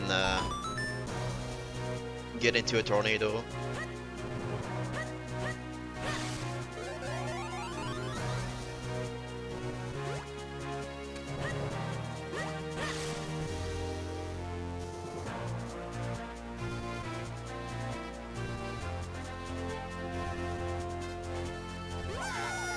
That chest doesn't have like anything special, it's just a keystone. Not even a keystone, I think it's just Kingstone. I think it's just like a shell, like the blue shells.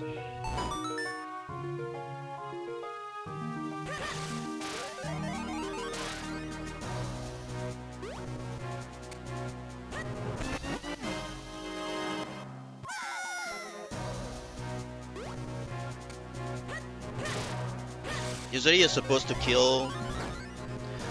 I guess they're Lakitu from Mario, but you can actually roll to them. There we go. I didn't have to switch the game there.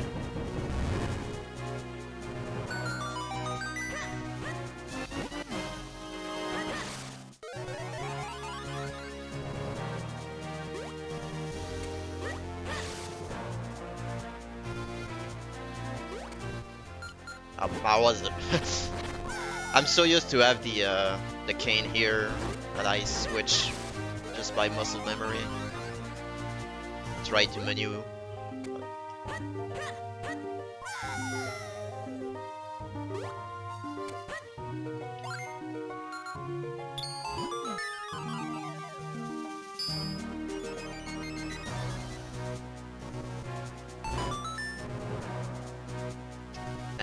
now we're just gonna save and quit. So that's gonna put me back at the start of this whole section. Because I have all my stones right now, so I just need to activate the last one.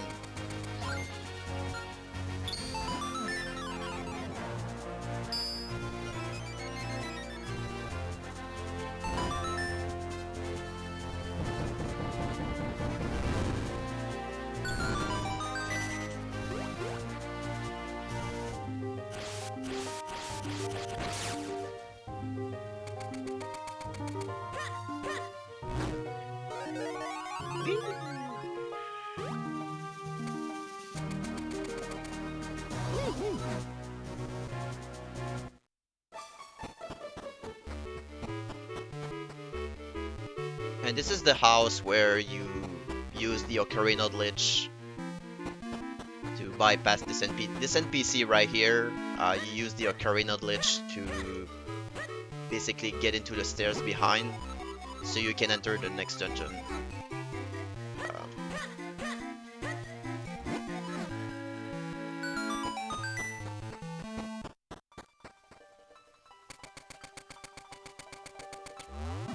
Pick this up.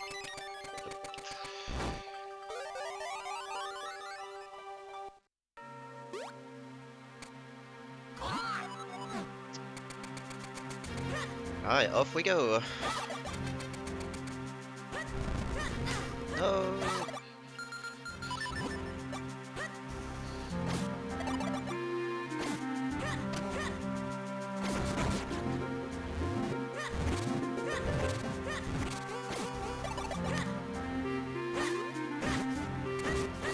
I'm actually gonna try to just kill these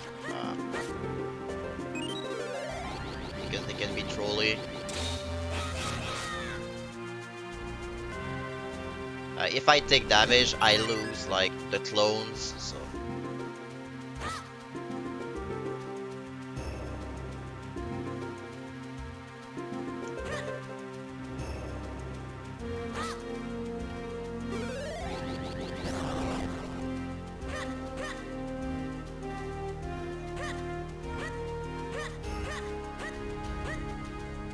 There's a fireball somewhere. Here it is.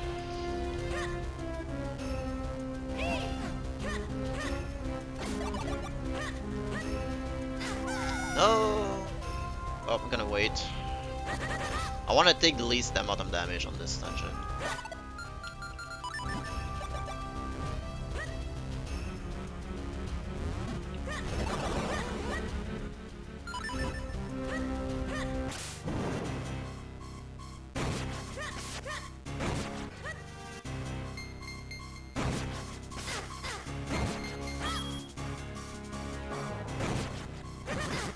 No, okay.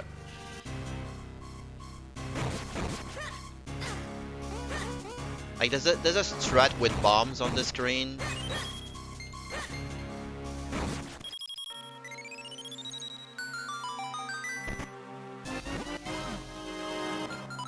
But yeah.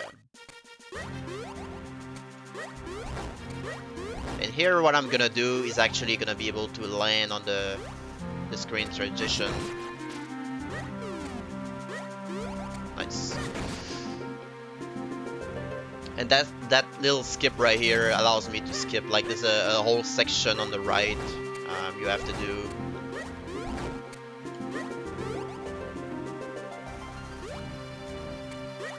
And this is just like I land on the,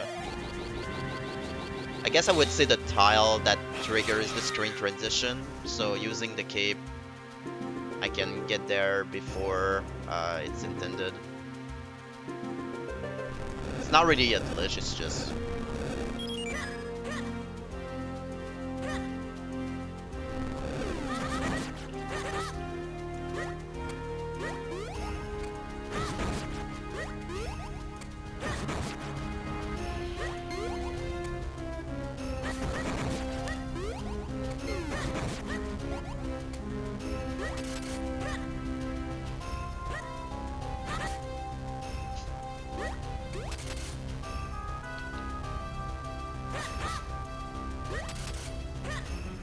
It's just basically you land on the tile that triggers the screen transition, which you already do. Like if you go like all the way.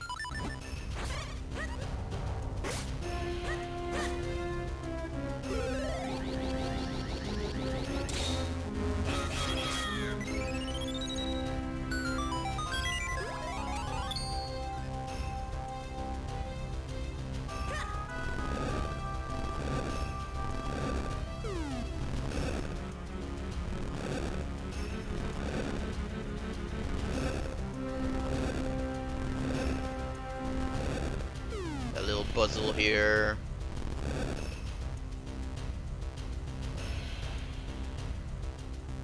Again, diagonal is faster.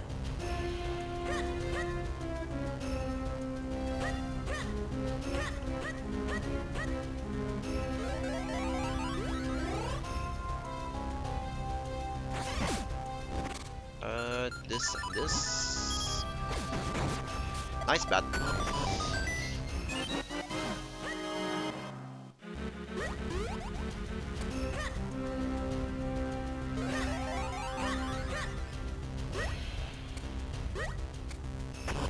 And like right here, like instead of going to the clouds, you can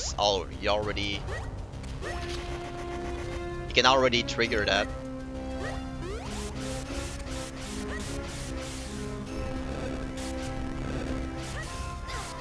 Oh.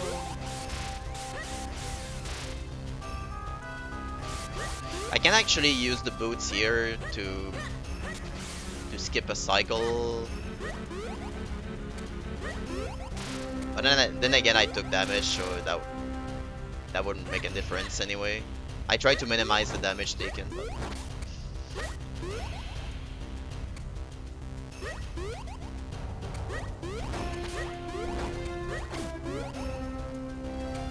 and this is 2, 1 and 2.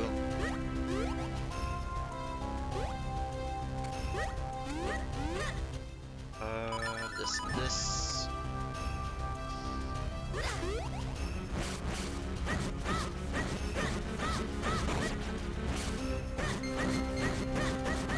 Nice.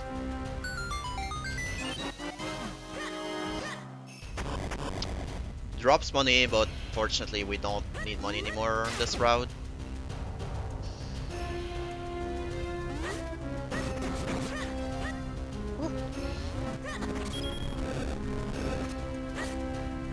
What's cool about the skeletons, you can kill them like using a slash and a poke, so you just need to hold the button.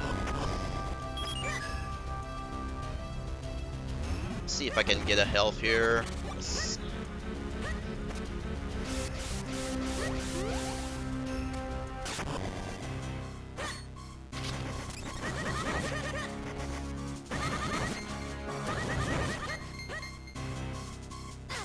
Oh, nice. Wasn't intended, but I actually tried to push him off the edge, but using a slash, but I took damage instead. Alright, skeleton, what you got?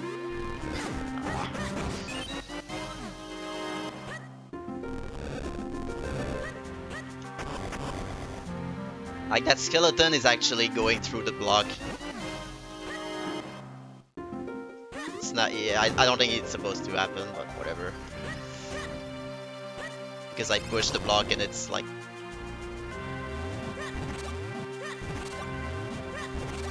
I'm picking up health here. And I'm gonna see like this guy being thrown up as well. There we go. That's how you get rid of dark nuts in this dungeon.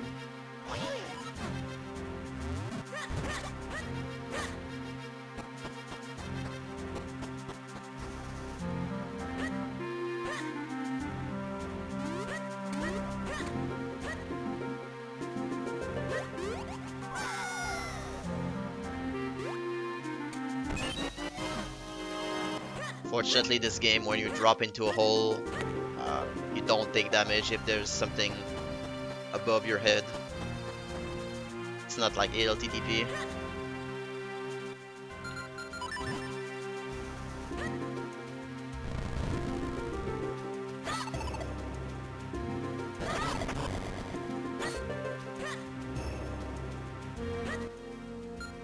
And yeah, I'm using the bomb there. Usually you're supposed to kill the enemies and use the tiles to create clones. And at the switch, like, you're supposed to hit those. But yeah.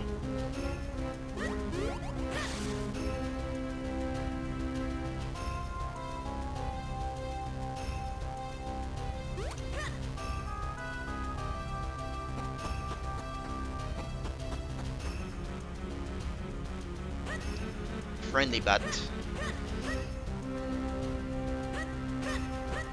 Alright, don't get grabbed here.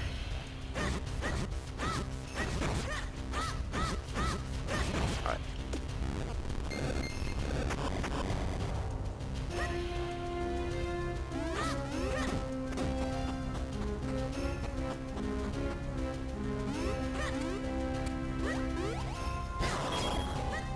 Kinda like a little trick there. You're supposed to actually kill that rock using an arrow. I actually need a bomb here, so I'm gonna blow this rock, pick this up, go back here. There we go.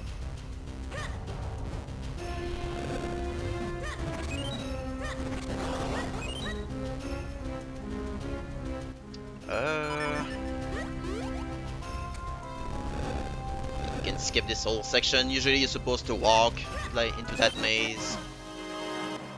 And if you touch anything, it's gonna trigger that switch. Like if you trigger that switch, it closes the door. But if you fly over them, doesn't matter.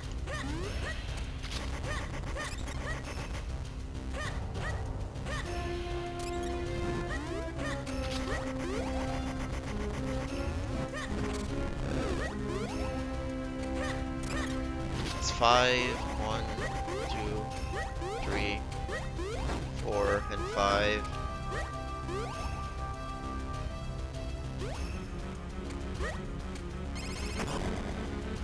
And there's like 4 health you can pick up. There's one here, the other one on the left, and there's 2 on the side here.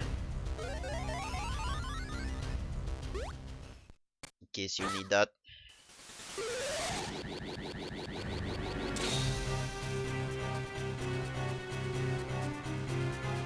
This is probably one of the hardest boss. At least casually, because it's like a lot of mechanics. Come here.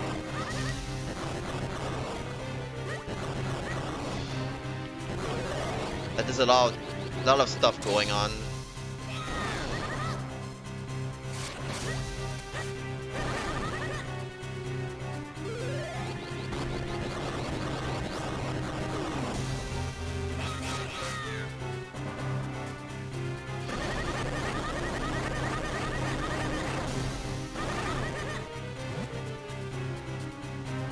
Gonna try to bait the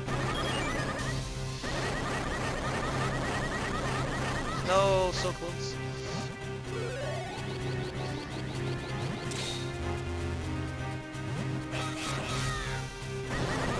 It was one hit away.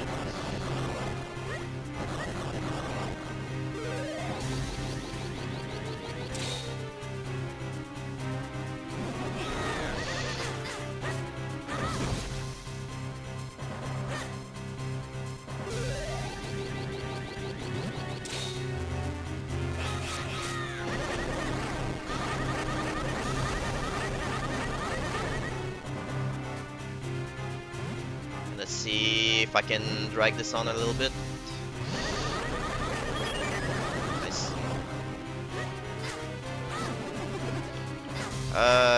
Wait, come here. I have a fairy, so it's not a big deal if I die. Wow.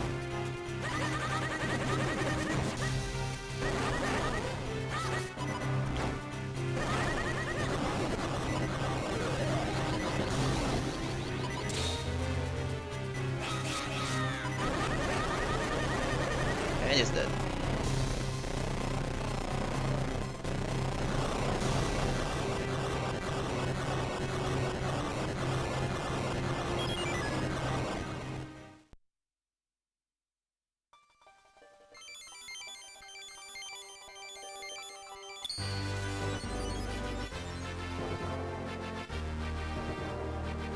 So we got the four elements now. Um, so all we need is to defeat Body, right?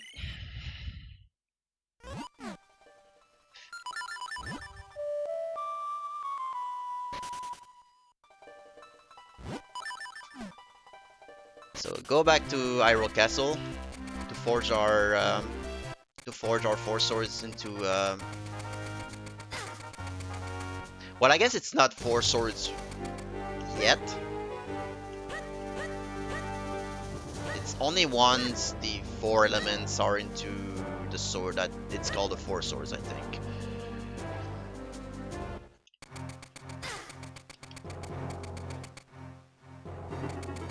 Something like that.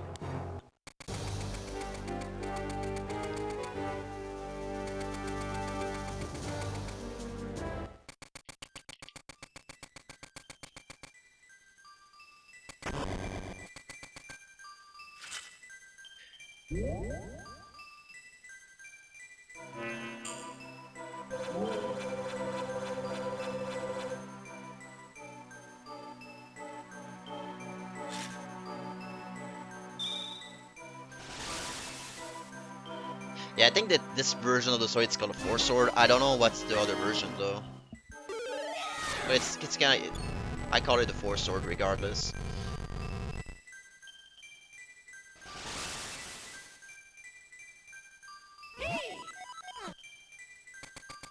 So yeah, we open this, and we have this little cutscene here that explains like some story stuff.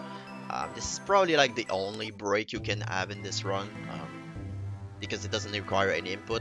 Like, it's kind of like a cutscene. So it's 2 hours in. It's like you only break, really.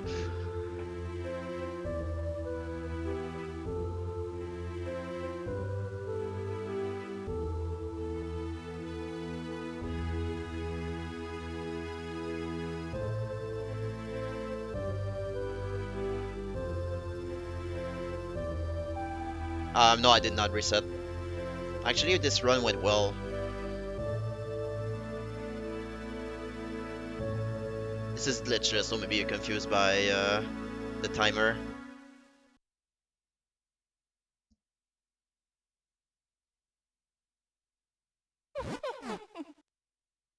But our boy, Body,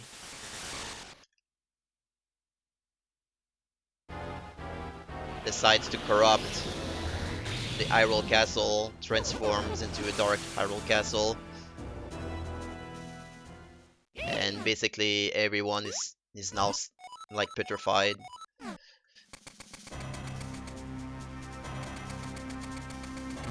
Nice.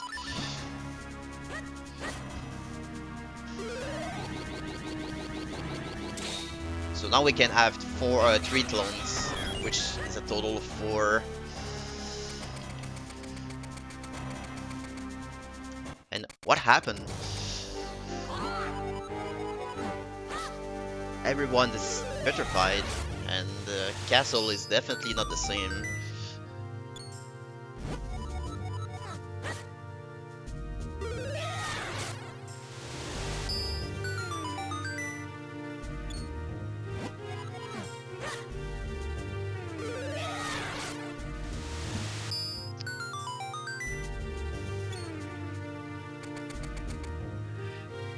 So there's actually a couple of stuff that's down there. Just gonna check up my arrows, they were fine. There's like fairies, bombs, arrows you can pick up. There's a room that we just skipped. See, I was either low on health or didn't have a fairy. I can just go in there. This room is annoying because of the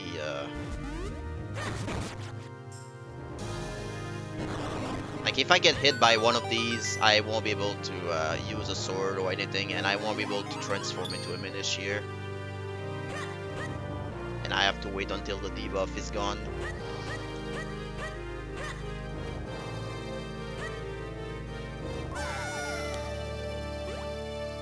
Slashing my sword once so that I have a... Like if I go straight into that, yeah, I'm gonna hit the whatever it's called, but if I slash my sword once, I can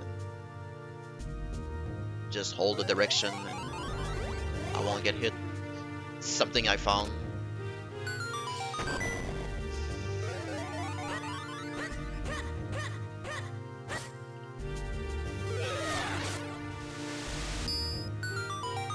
So yeah, now we quote-unquote rescue the king, and he's gonna give me a key to proceed. So he's like, alright, so Phil, please save us. Oh, Link.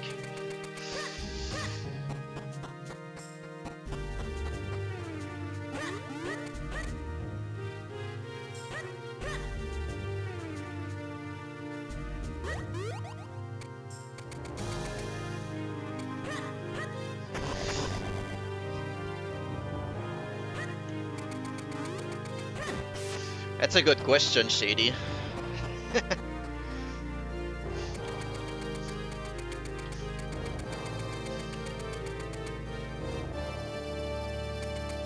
I didn't wait on long enough.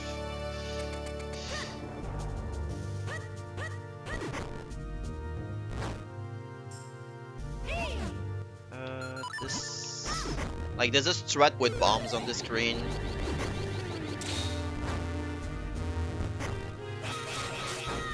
That instead of going through the 3 clones,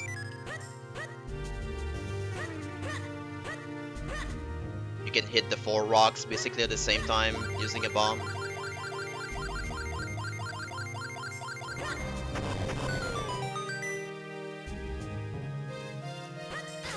Oh, I'm gonna do something here. So I'm gonna charge my sword, I'm gonna reset the room, and hopefully I can, like, if I have good movement, I can skip. There we go.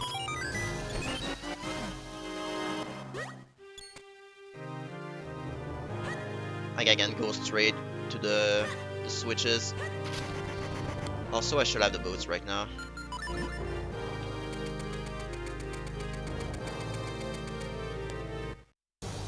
And going outside is because later on I will have to save and quit, and it's gonna put me back at the entrance.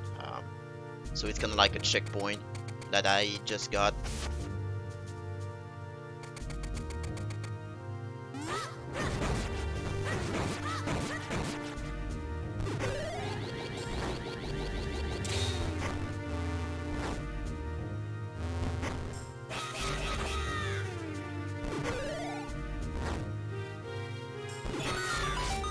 And yesterday I learned that facing upwards is actually making that trick work. If you face downwards, it's not working for some reason.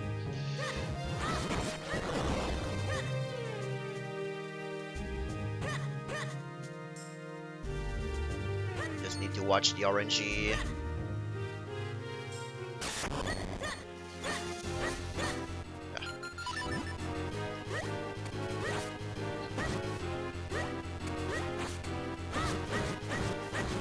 It's not really what I wanted, but that works.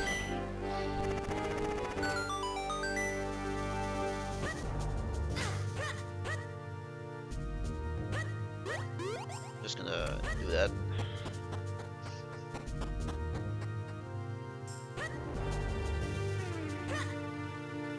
Mini Moldorums.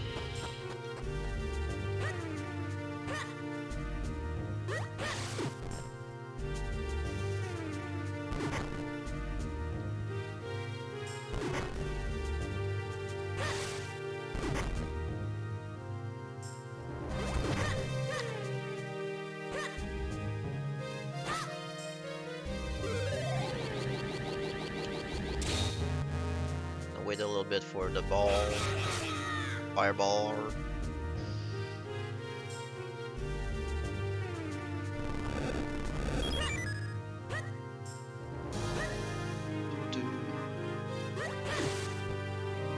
There's a lot of tornadoes you can actually skip on this screen. That's not really required.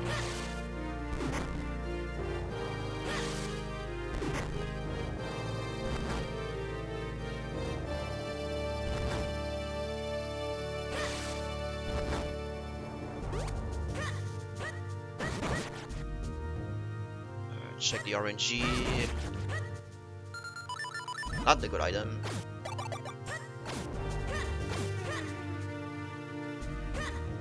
And here you're supposed to use the clones, but if you do that, you're good to go. You're already on the good position when you enter that screen.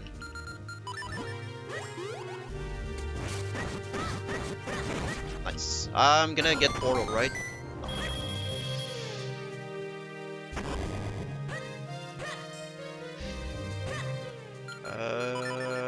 I didn't need to switch that off.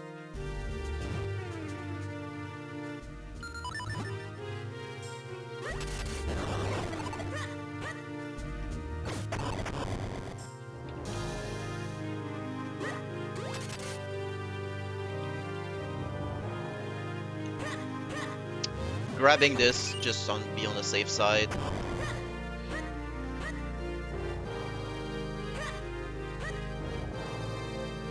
I'm gonna try to get a quick kill here, but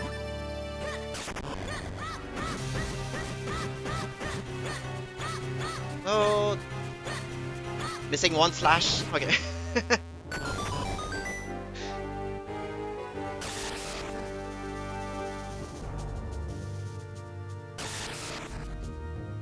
So now we spawn like there's 4 trials that has like 4 keys in there. So we need to actually get those 4 keys to proceed.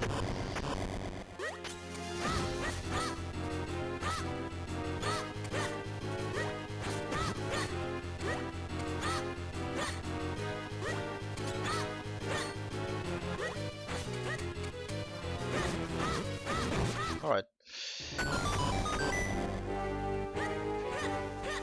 Alright, this trial is like the worst.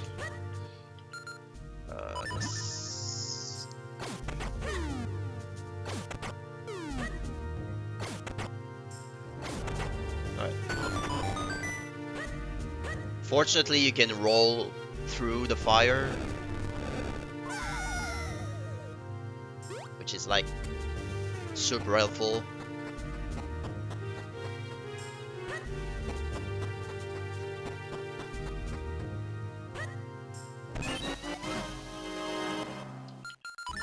And saving and quitting.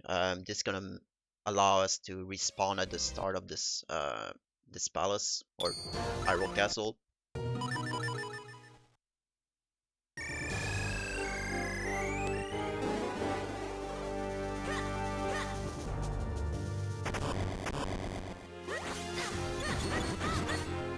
That was weird.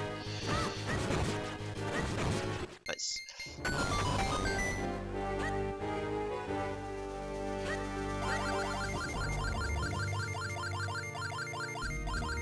A little puzzle here. And there's like only real ghost here, this one. Just need to kill it and the rest disappears. Like if you hit the ghost, you can see like the sprite flickers differently. So that's how you know.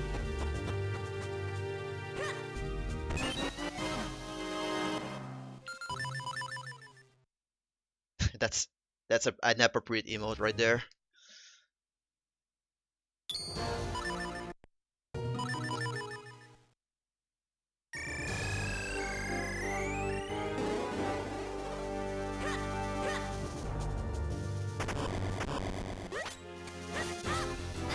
No.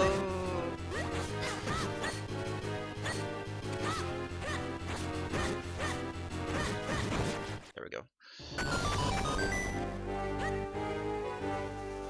And same thing here. You're supposed to like use the clones to activate the 4 switch, but if you're like directly in the center, you can activate all 4 at the same time.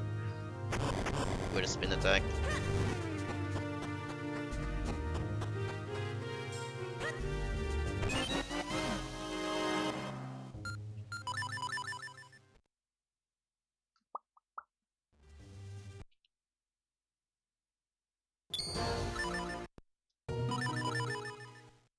And up to the last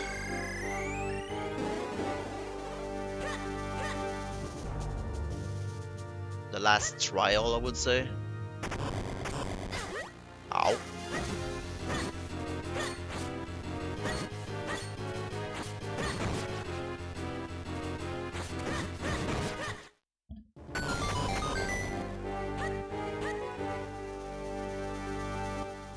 There's fire.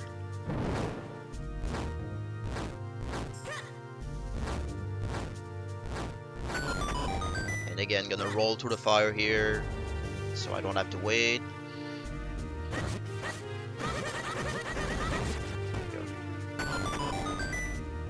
Rooms like that with the ghosts can go out of control real fast. Like if you get grabbed, you can get comboed like crazy.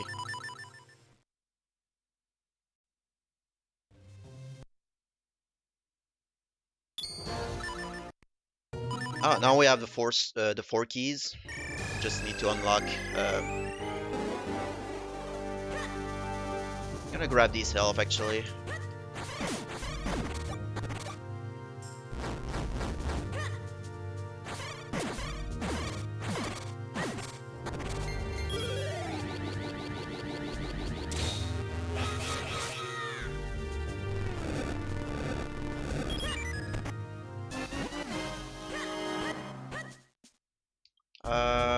Might as well be safer. Just a couple of these. There we go. All right. So now we have access to body, the last boss.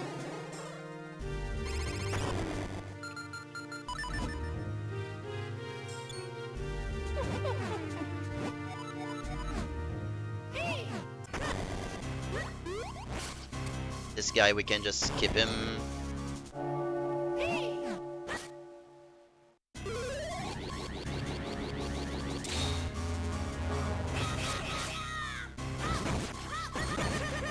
Don't get hit.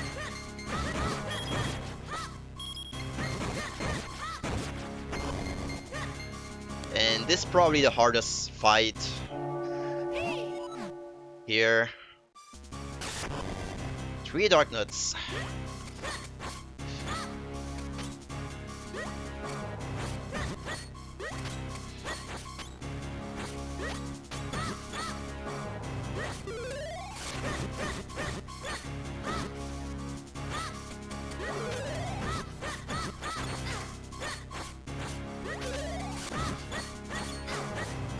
Ah.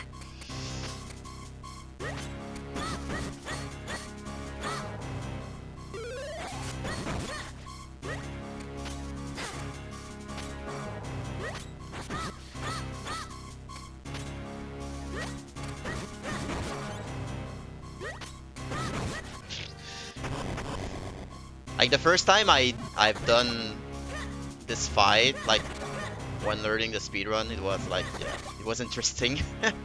But once you know that how to actually get hits into them, it's not that bad.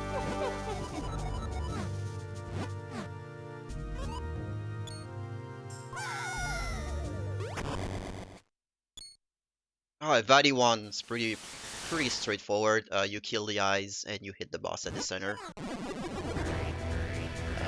And you're gonna use the gust jar. That will well, you'll see. Like not this phase, but not the next one as well.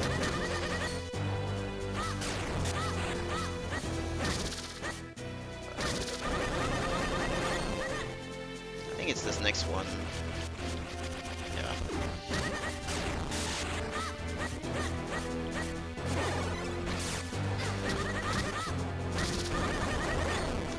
Like right now, I I'm trying to.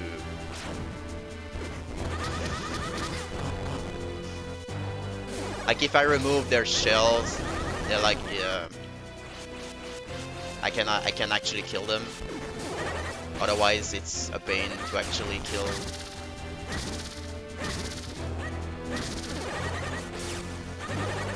And this guy is kind of like Ganon. He has warps.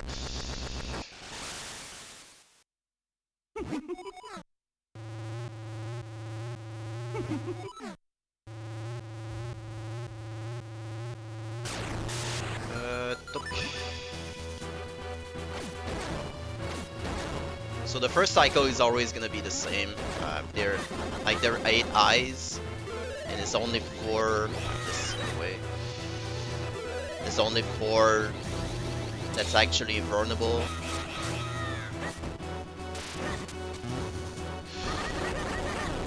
I don't think that's good, but.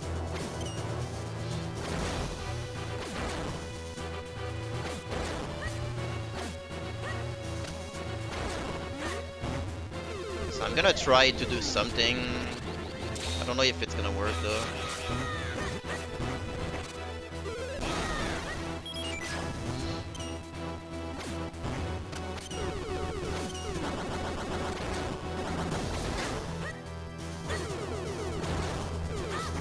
Like if you do a spin attack with the 4 Minish, you can actually skip a full cycle of this boss. But I'm not sure if I got it because I wasn't correctly positioned on the first cycle, so we'll see. Okay, we got it. So usually there's a 4 cycle, like another phase like that can happen. But if you spin attack with the 3 clones on the second and third phase, second and third cycle, it's not happening.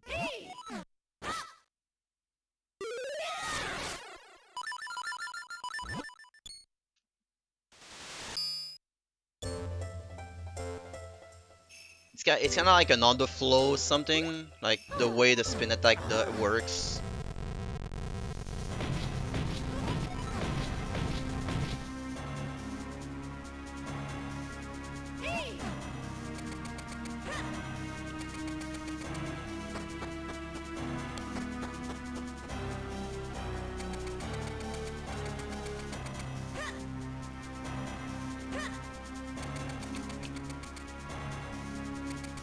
And we're up to the last part of this gauntlet.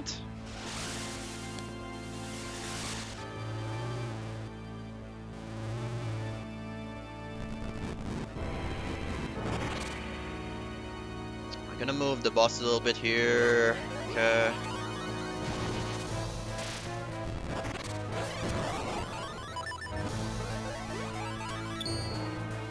So once you stand, if you stand on the portal, you're actually immune to damage.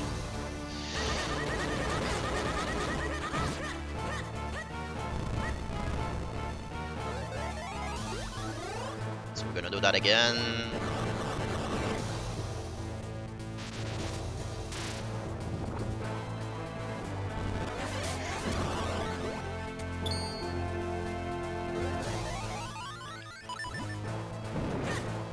Where are you? There we go. Like you can see the eye is redder, it's different from the others. So that's how you know. Alright, this phase is just basically, if I don't mess this up, it should be...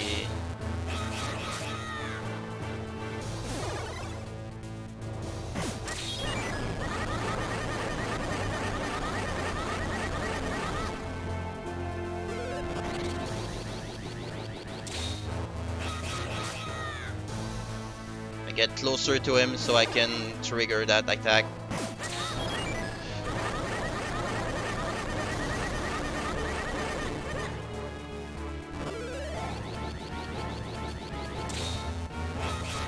Again, doing the same thing.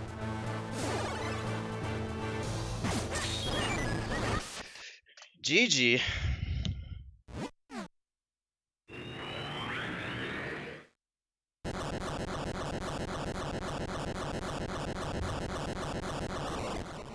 That's actually a PB.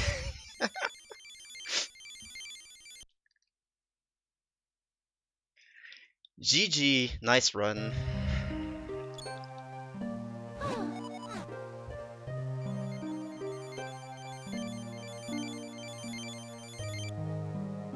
Yeah, my PB is 130. 39? It's kind of like a minute plus PB.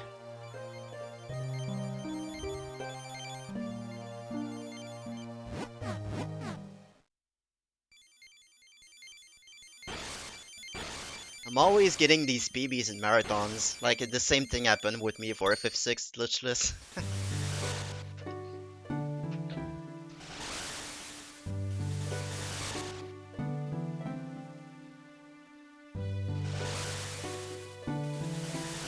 Yeah, the run went pretty well. Like, no complaints really.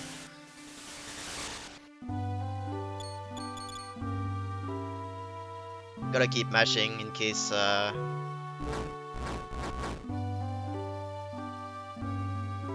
something JRTA.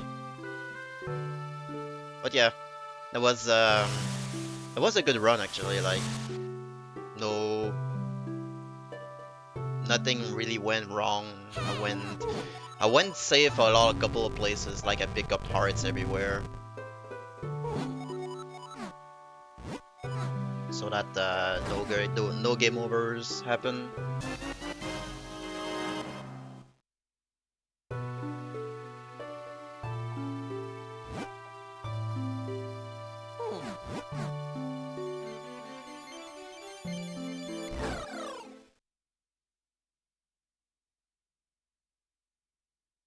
And now Ezlo is back into a Minish, going back into I actually don't remember why going back in there, but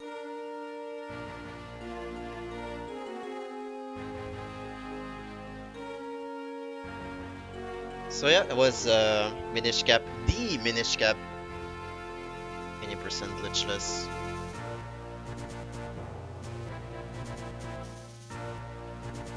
Never forget the D, like, it's the Minish cap.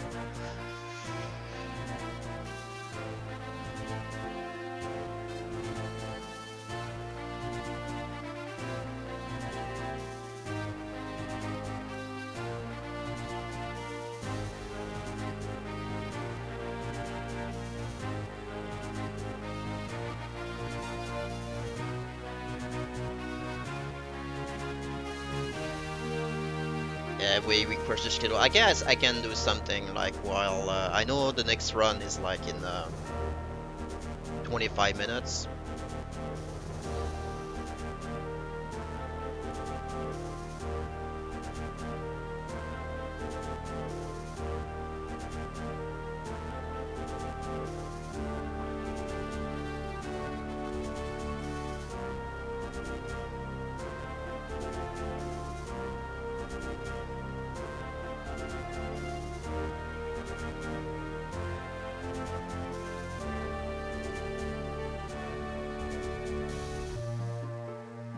Yeah, I don't know what's up with PB marathons. I guess it's just because I have my mind of the game and I just speak.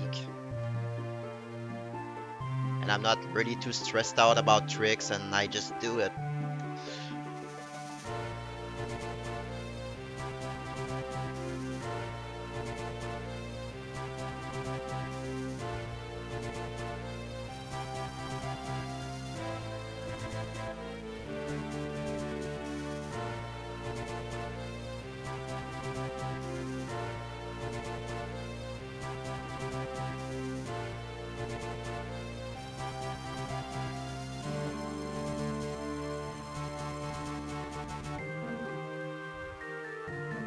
Don't know be mean to train. We'll see.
Let's just save this and make this official.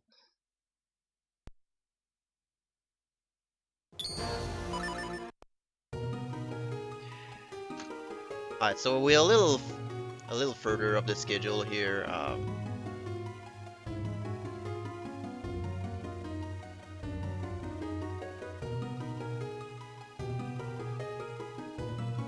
I guess I can just pop like on the Link to the Past on GBA. There's like an extra dungeon.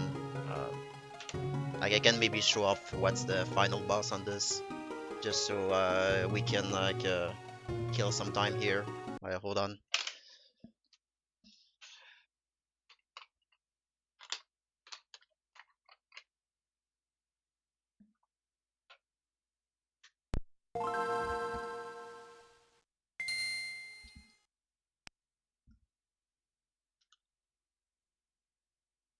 Extra dungeon.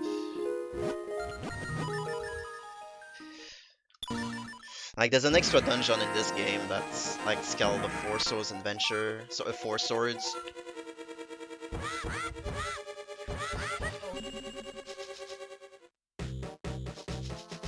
Odd, glorious, ELTTP.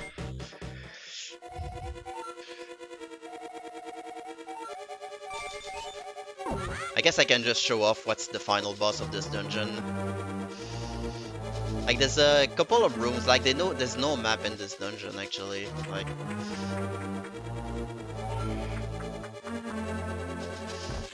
it's been a while since I've actually played this. Like it's been a long time, but yeah.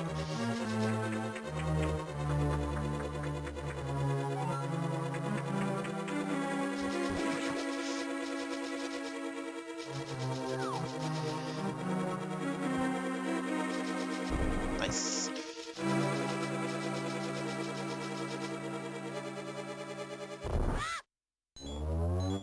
There's like a four-sword boss here. Like there's like 4 links you have to defeat. Each one of them has a unique ability. Do I have a fairy? No, I don't. Nice. Should I pick up a fairy outside? Actually, I'm gonna do that.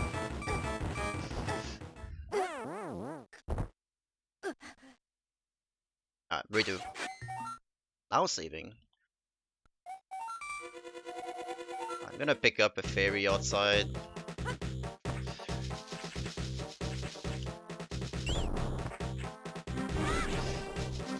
So I don't remember exactly how to unlock this dungeon. I think it's like related to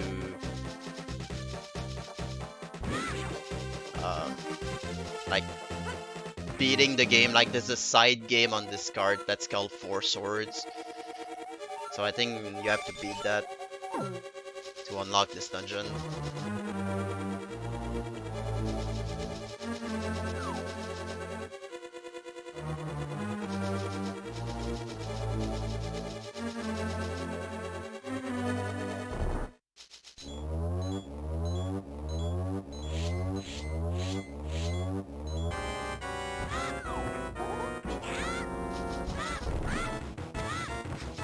Like this one is dashing.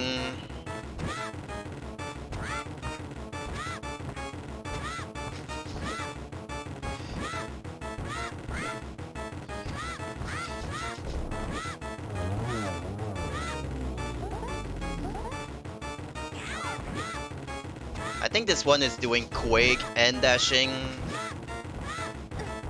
Or he's just slashing. Oh no, he's doing that.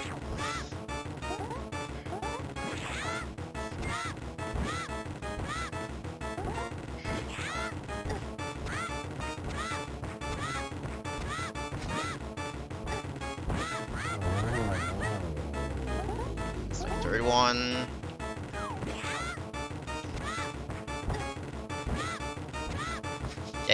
Yeah, like each one of them is doing like what's the previous thing is doing.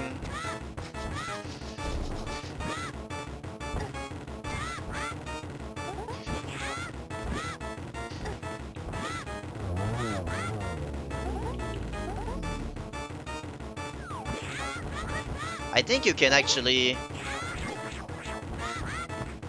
But can you? Oh, what a cheater! Oh wait, I remember. All right.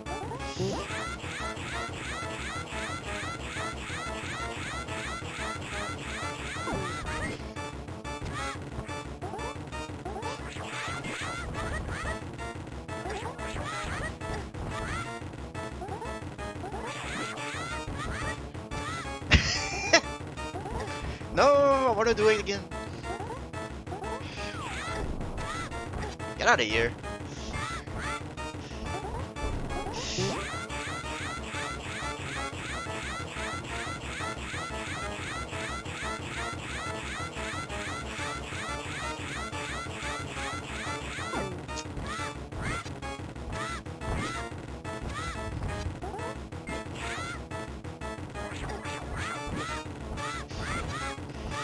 You should be dead now, I think. Oh, I'm dead! Dang, I wanted to show off. Well, the credits are not that special, though.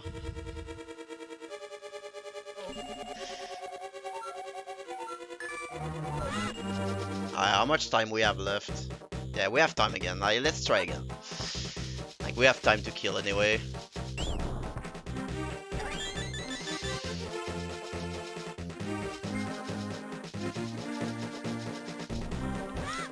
Oh.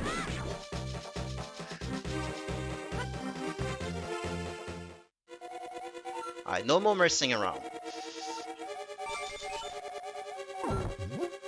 Nice. Can I show you the warp sound effect? I can.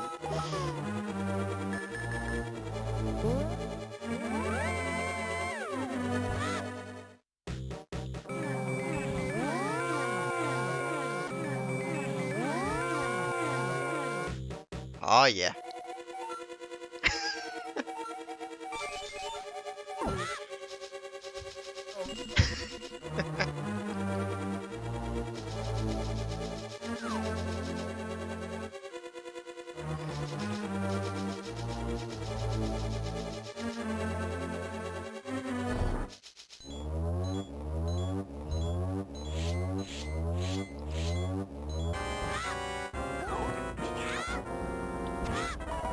Let's actually switch off item because I don't want to mirror.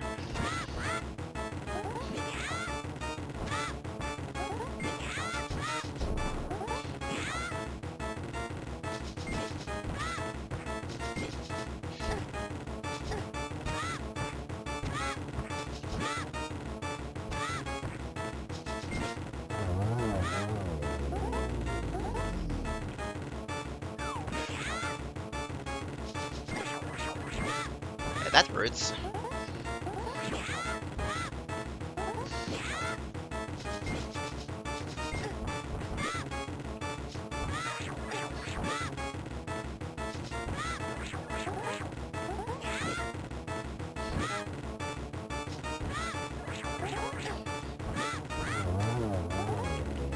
Third one.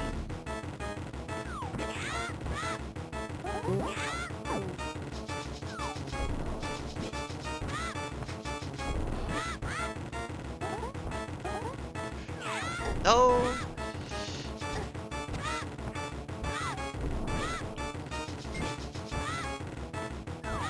No. I'm gonna die again.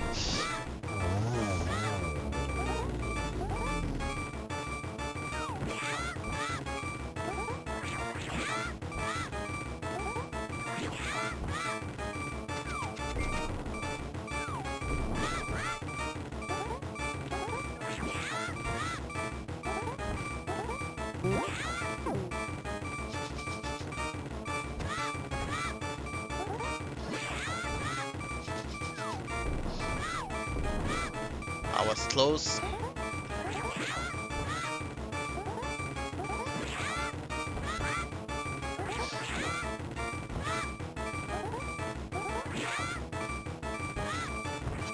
Oh.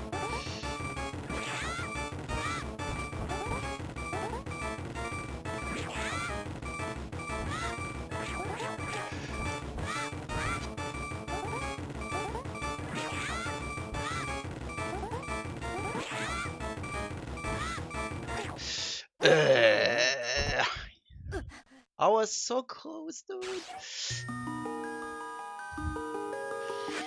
But yeah, the credit is not that special.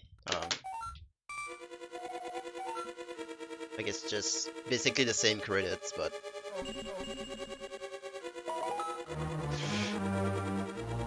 all right. So I'm gonna transition to I don't.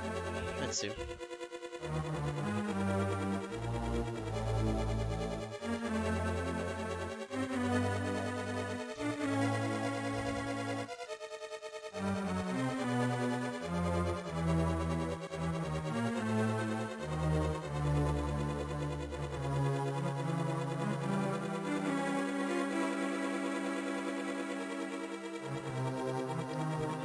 All right, we're gonna transition to a party duck.